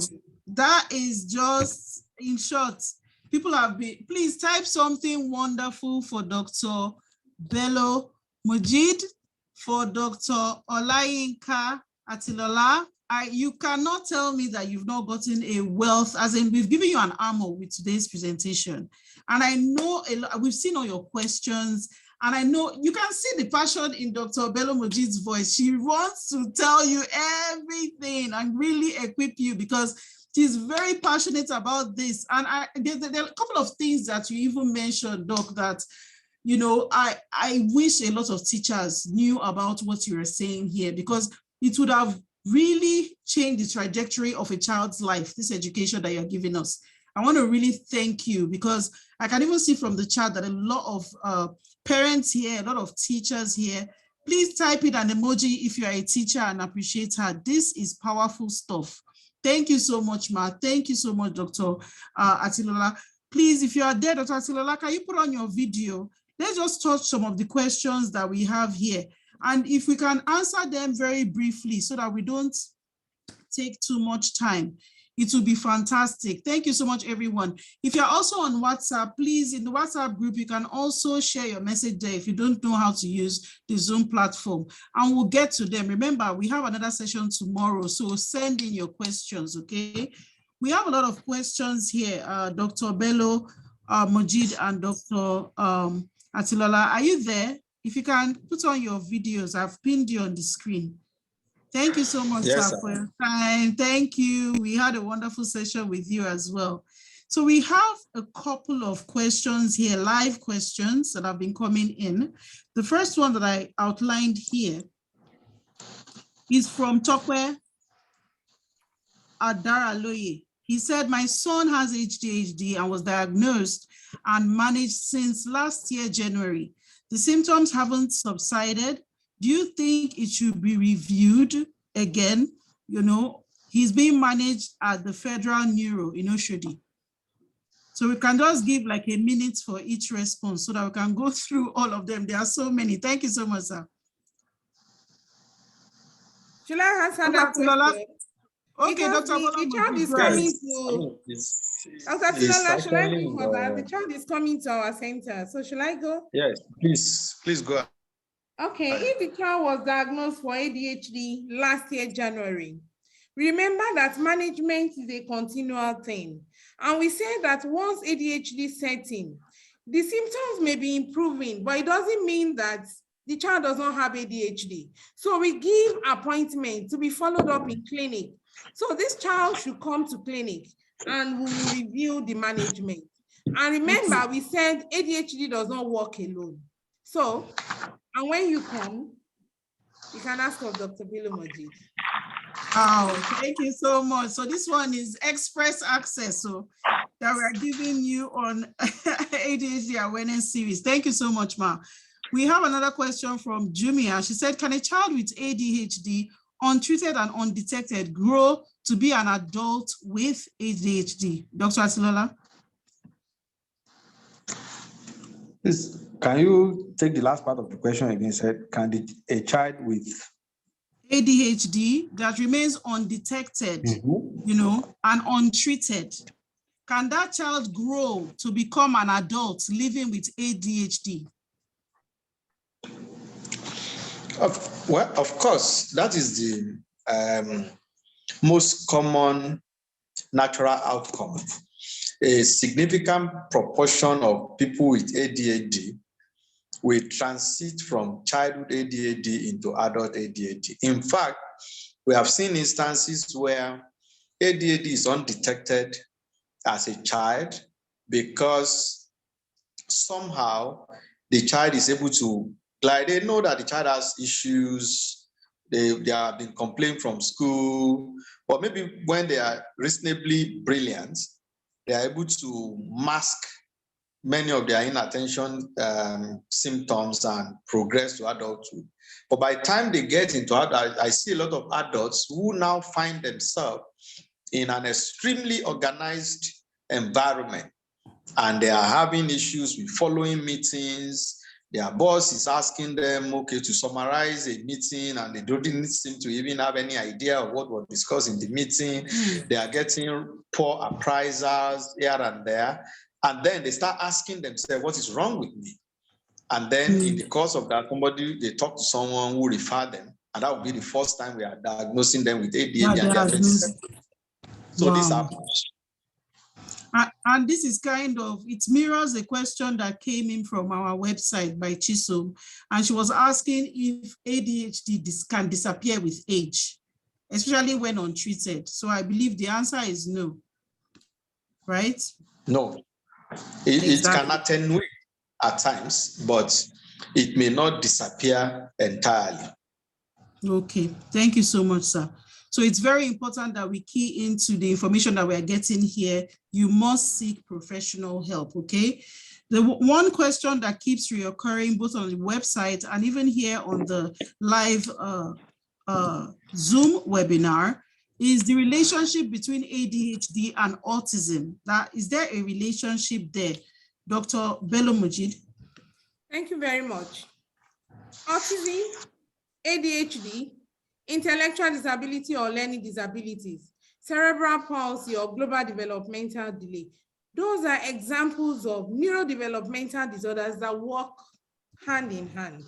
What do we mean by this to be neurodevelopmental disorder? You see, what could cause ADHD could result into causing those other conditions, could cause intellectual disabilities, could cause autism, learning disabilities, communication problems.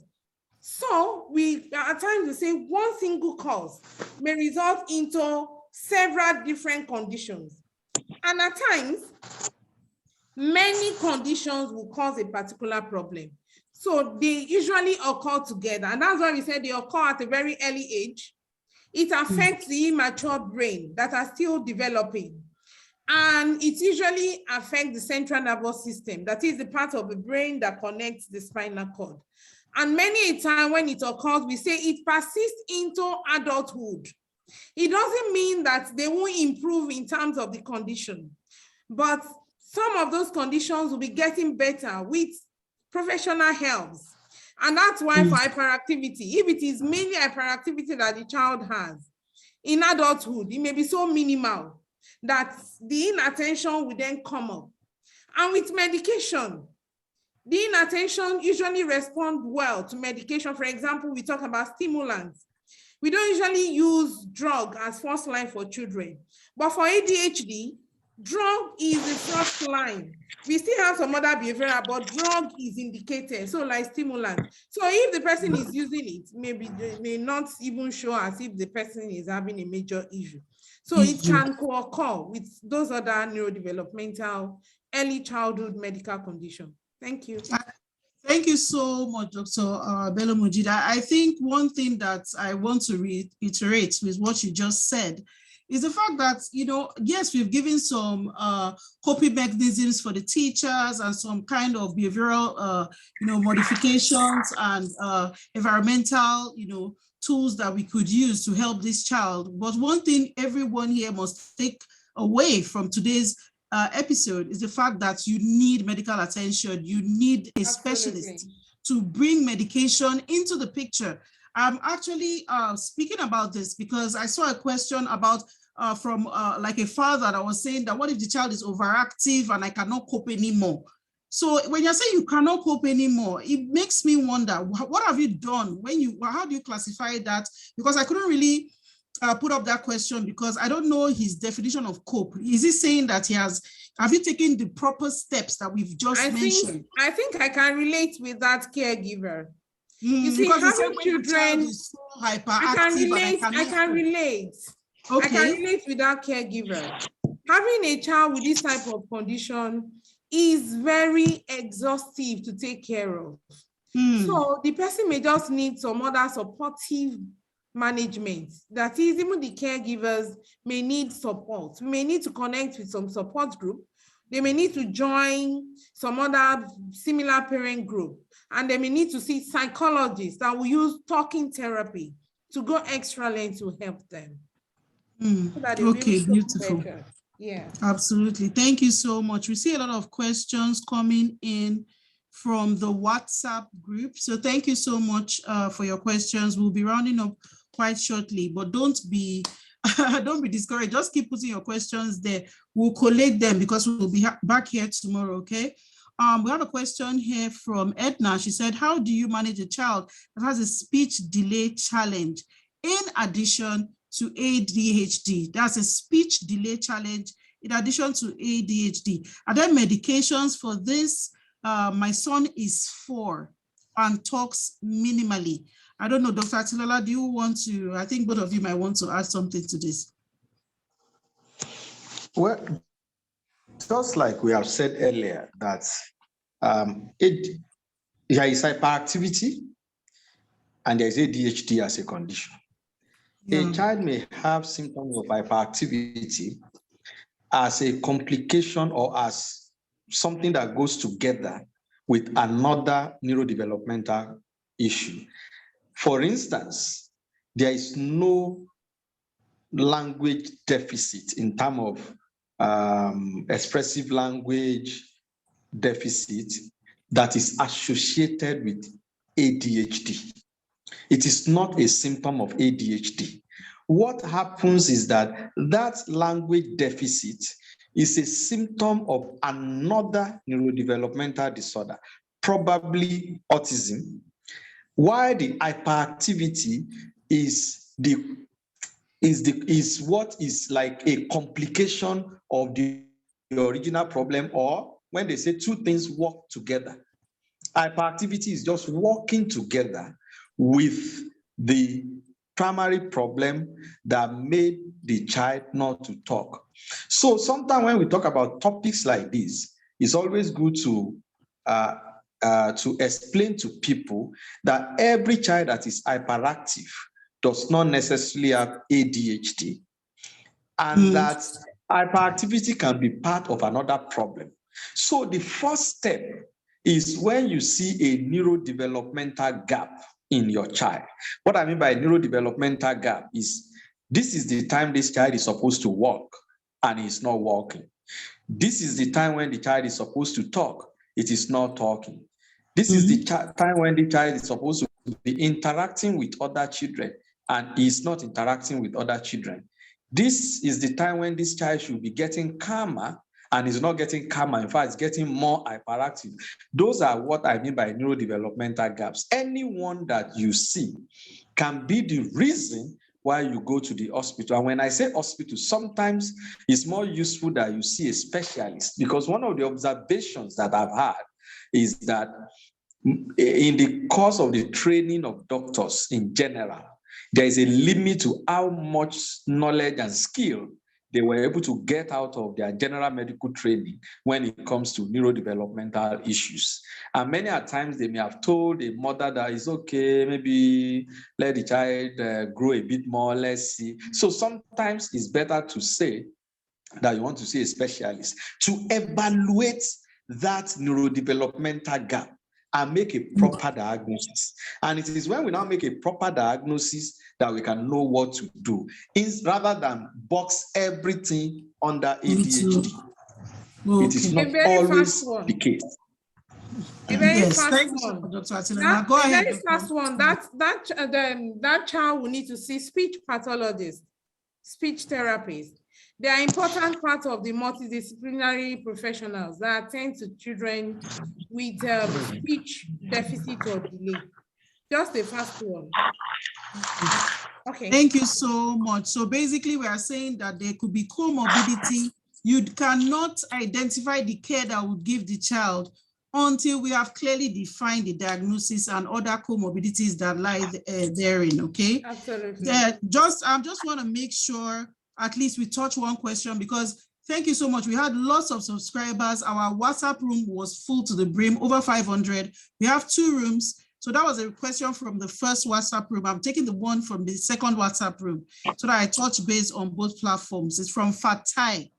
He said, my 5-year-old son has communication and interaction problem. His school called our attention to it, and we were advised to get him help. We got a therapist and also a shadow that works with him in class. He's improving gradually. The challenge now is that he gets distracted easily and he's hyperactive. This therapist recommended some supplements, and it has been a month now with no improvement. Please, what other steps should we take? Dr. Bello Mujid. Okay, thank you very much for that question. It's a big one. You see, in managing children with development concerns or issues that we say neurodevelopmental disorders, like I said earlier on, because what is causing it is not just one type of possible causes. So the pictures may vary. And also because this child will likely have some other co-occurring condition that usually work hand in hand. Because of that, some children may react to some diets. It's just, okay, let me give you an example. For example, if I take okra, I love it. If some people take okra, they start to have abdominal discomfort. Because we are different. It's not as if it is a type of management or intervention for one child with autism that all others will take. And that is why the first thing is assessment. We have quite a number of children that when they work on the diet, for example, the hyperactivity may get better. Some things that they are reacting to may get better. But it doesn't mean that is the only thing that they will need. It's a multi, approaches that we have. So if the child does not improve, it does not mean that that is the only thing that the child will need. This child may also need to work with occupational therapists. Educational therapists may need to see. Speech therapists may need to work on. There may be a need for dietitian or nutritionist to work with. You may need to put in place some psychological or behavioral management. So what we're saying is that it's not as if it's one cap that will fit all. Or it's not as if when a therapist starts to attend to a child in school, that the child will just, miracle, everything will just come back to normal. What the management in school is doing is to improve. You will see in one of the slides, it will improve some of those struggles, some of those deficits will get better. The child will start to develop some social skills. The child will start to learn how to relate better. And the child will be able to relate with the peers. And it does not mean that the child may not need drug. If there is indication for drug, the child will. Remember the icebergs. Remember below, you may have significant sleep problems. You may have some other emotional issues. You may have some other dysregulation issues. So the first thing is assessment, and they have to be reviewed, even when the child is going to school. And that's why the teachers and Harleys, you see, we work together to bring in the optimal best for the affected child. Thank you. Thank you so much. I just wanted to bring something to our notice that we all have to really, really be careful with any links that you see in the chat. Please just make sure you're very, very careful. We can only account, for the specialists that we have on the platform. Be very careful when you look for all sorts of referrals from the chat room, okay? That will not be advisable, honestly. So to wrap up, I just want to point out one last question. I think it would shed light and it would be a good conclusion to tonight's discourse. It was from, I think from two people, it's kind of similar, so I tied them into one, Edem and Mushope. They were saying that given that some teachers with this exposure will at least be able to offer support to pupils with ADHD, isn't it still important to have a trained therapist on ground to offer more support to these children? So apart, because he said the teachers can be very overwhelmed. So this person might be a teacher, and it's kind of like two in one. She also said that wouldn't it be good if we have some kind of checklists before kids are even enrolled in school, so that we can identify these challenges before they even come on board into the school system. Dr. Atilola?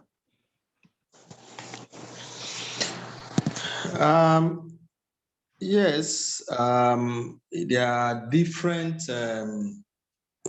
ways to approach the issue.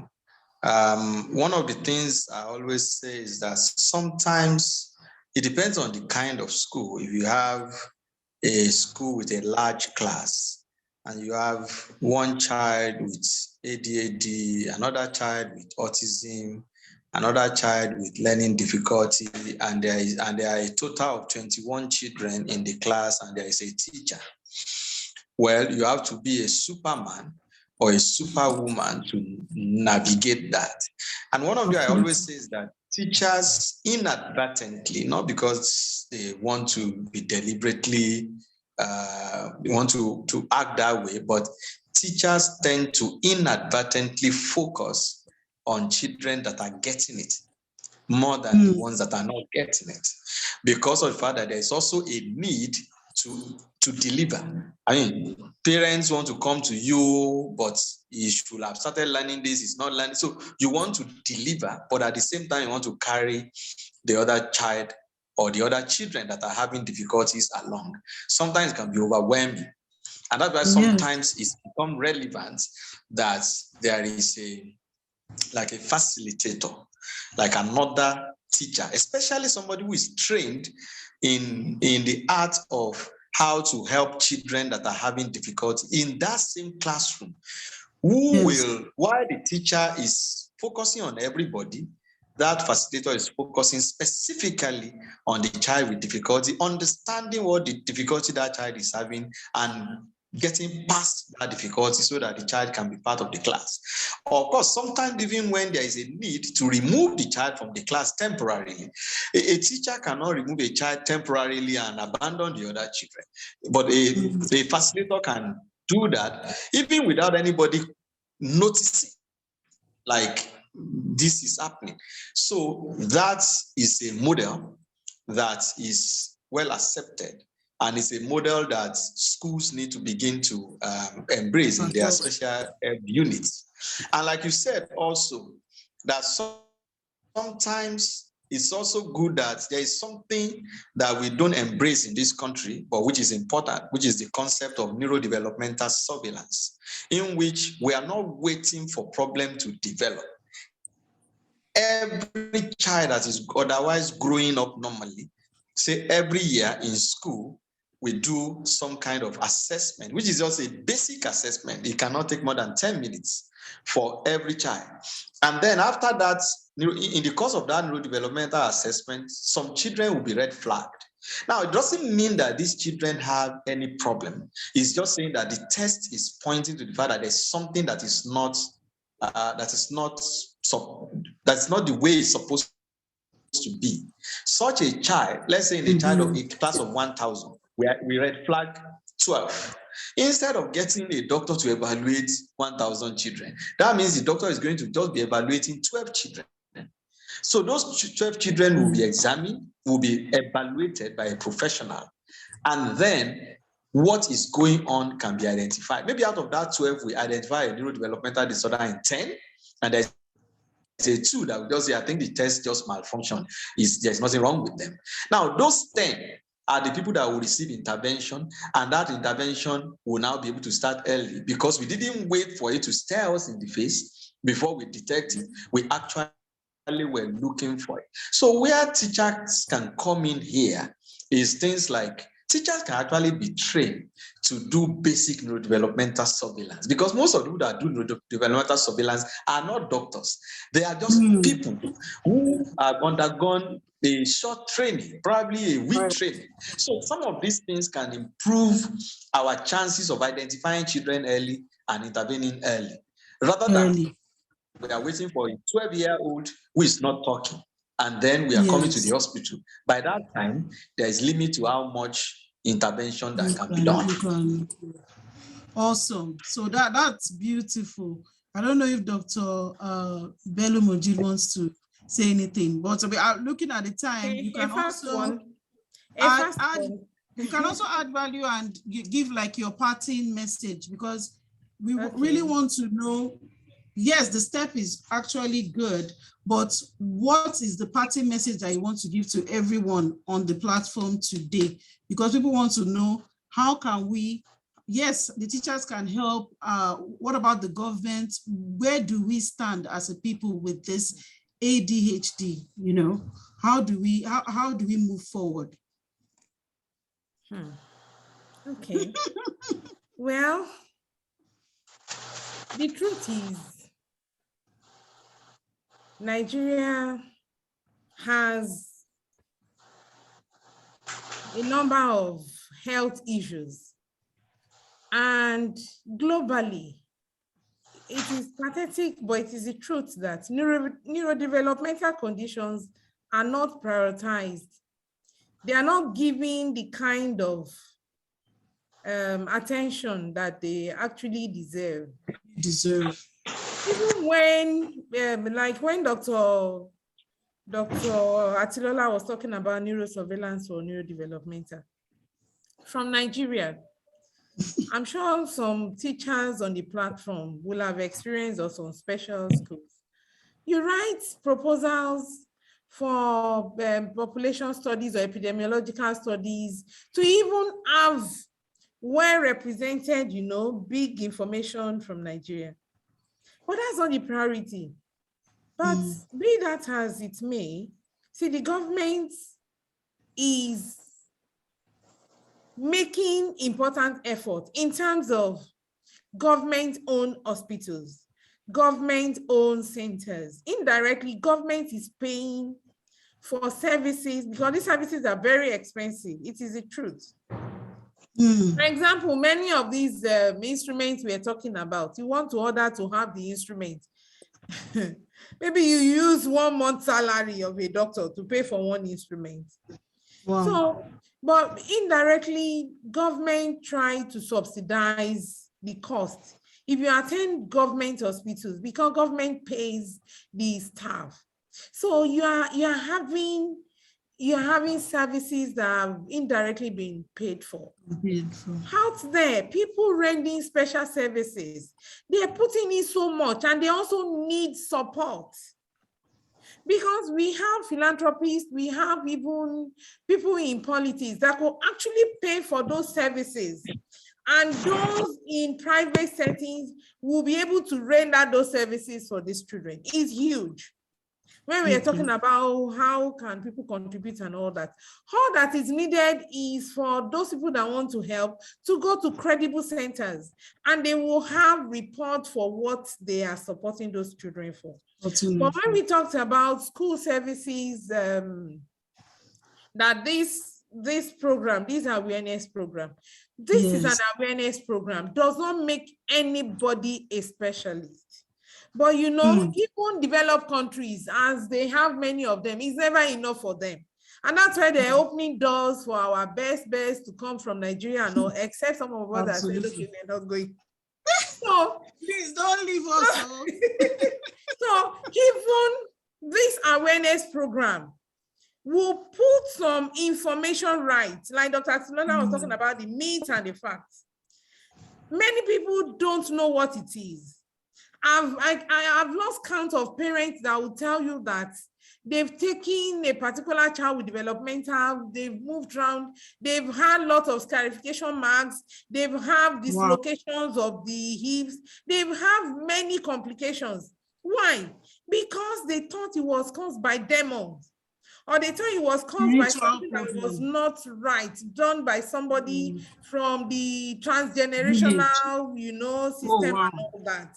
So this important awareness series is giving us, you know, correct scientific information, and is helping us to put in the right perspective where this medical condition actually belongs. In addition to that, it's giving respite. Parents are also joining. See, you see, all over the world, we talked about non-specialists. We talked about the teachers, in terms of from health sectors that are not working in health sectors. We need them to be empowered to get minimal training so that they can handle basic support systems for these individuals in the community. So it gives respite. Like I listed some of the aim of many of those tips or strategies in classrooms. It will release stress. Absolutely. It will improve the outcome.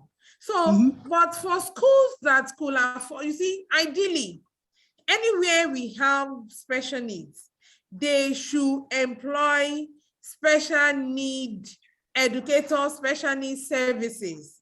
But we're saying that in the meantime, when you don't have one, when you don't have access to, it's not an excuse for that child to suffer, but we should refer to the appropriate places so that the child will get the right, intervention needed.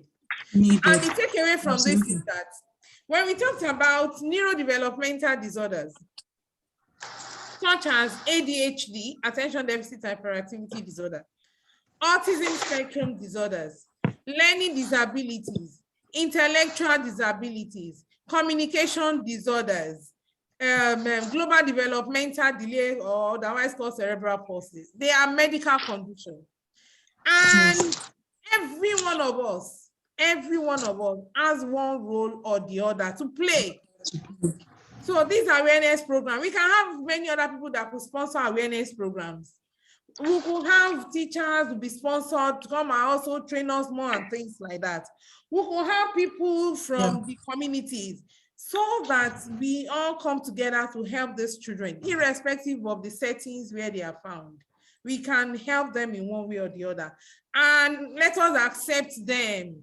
Do not stigmatize them. They did not request for the way the brains were wired. They did not volunteer that this is what they wanted. It was a medical condition.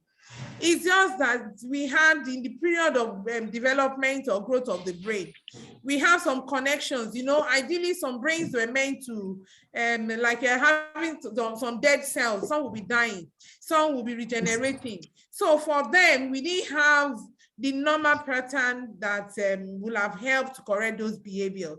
So it's a different wiring pattern, and we should bring them out early for the appropriate intervention, because while they're growing up, especially in the first 5 years, the brain has a way of regenerating and getting retrained, and absolutely, there are many connections that are still ongoing, so that we don't just accept that there is nothing that can be done. Bring them out. It may be minimal improvements that we are seeing, but those minimal improvements are significant. So accept them, love them, bring them out, and support them. Love them. Thank you. Thank you so much. Oh, wow. That is absolutely wonderful. We cannot conclude today without hearing from our sponsors. We have a representative here in the, let me remove Dr. Bello real quick.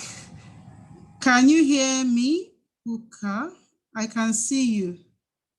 Yeah, I can hear you, Dr. Jules. Awesome. So we have a representative of one of our sponsors. Like I mentioned earlier, this program, I'm sure you've gotten a lot of value. Thank you so much to all our speakers, Dr. Atilola Olayinka and Dr. Bello Mujid.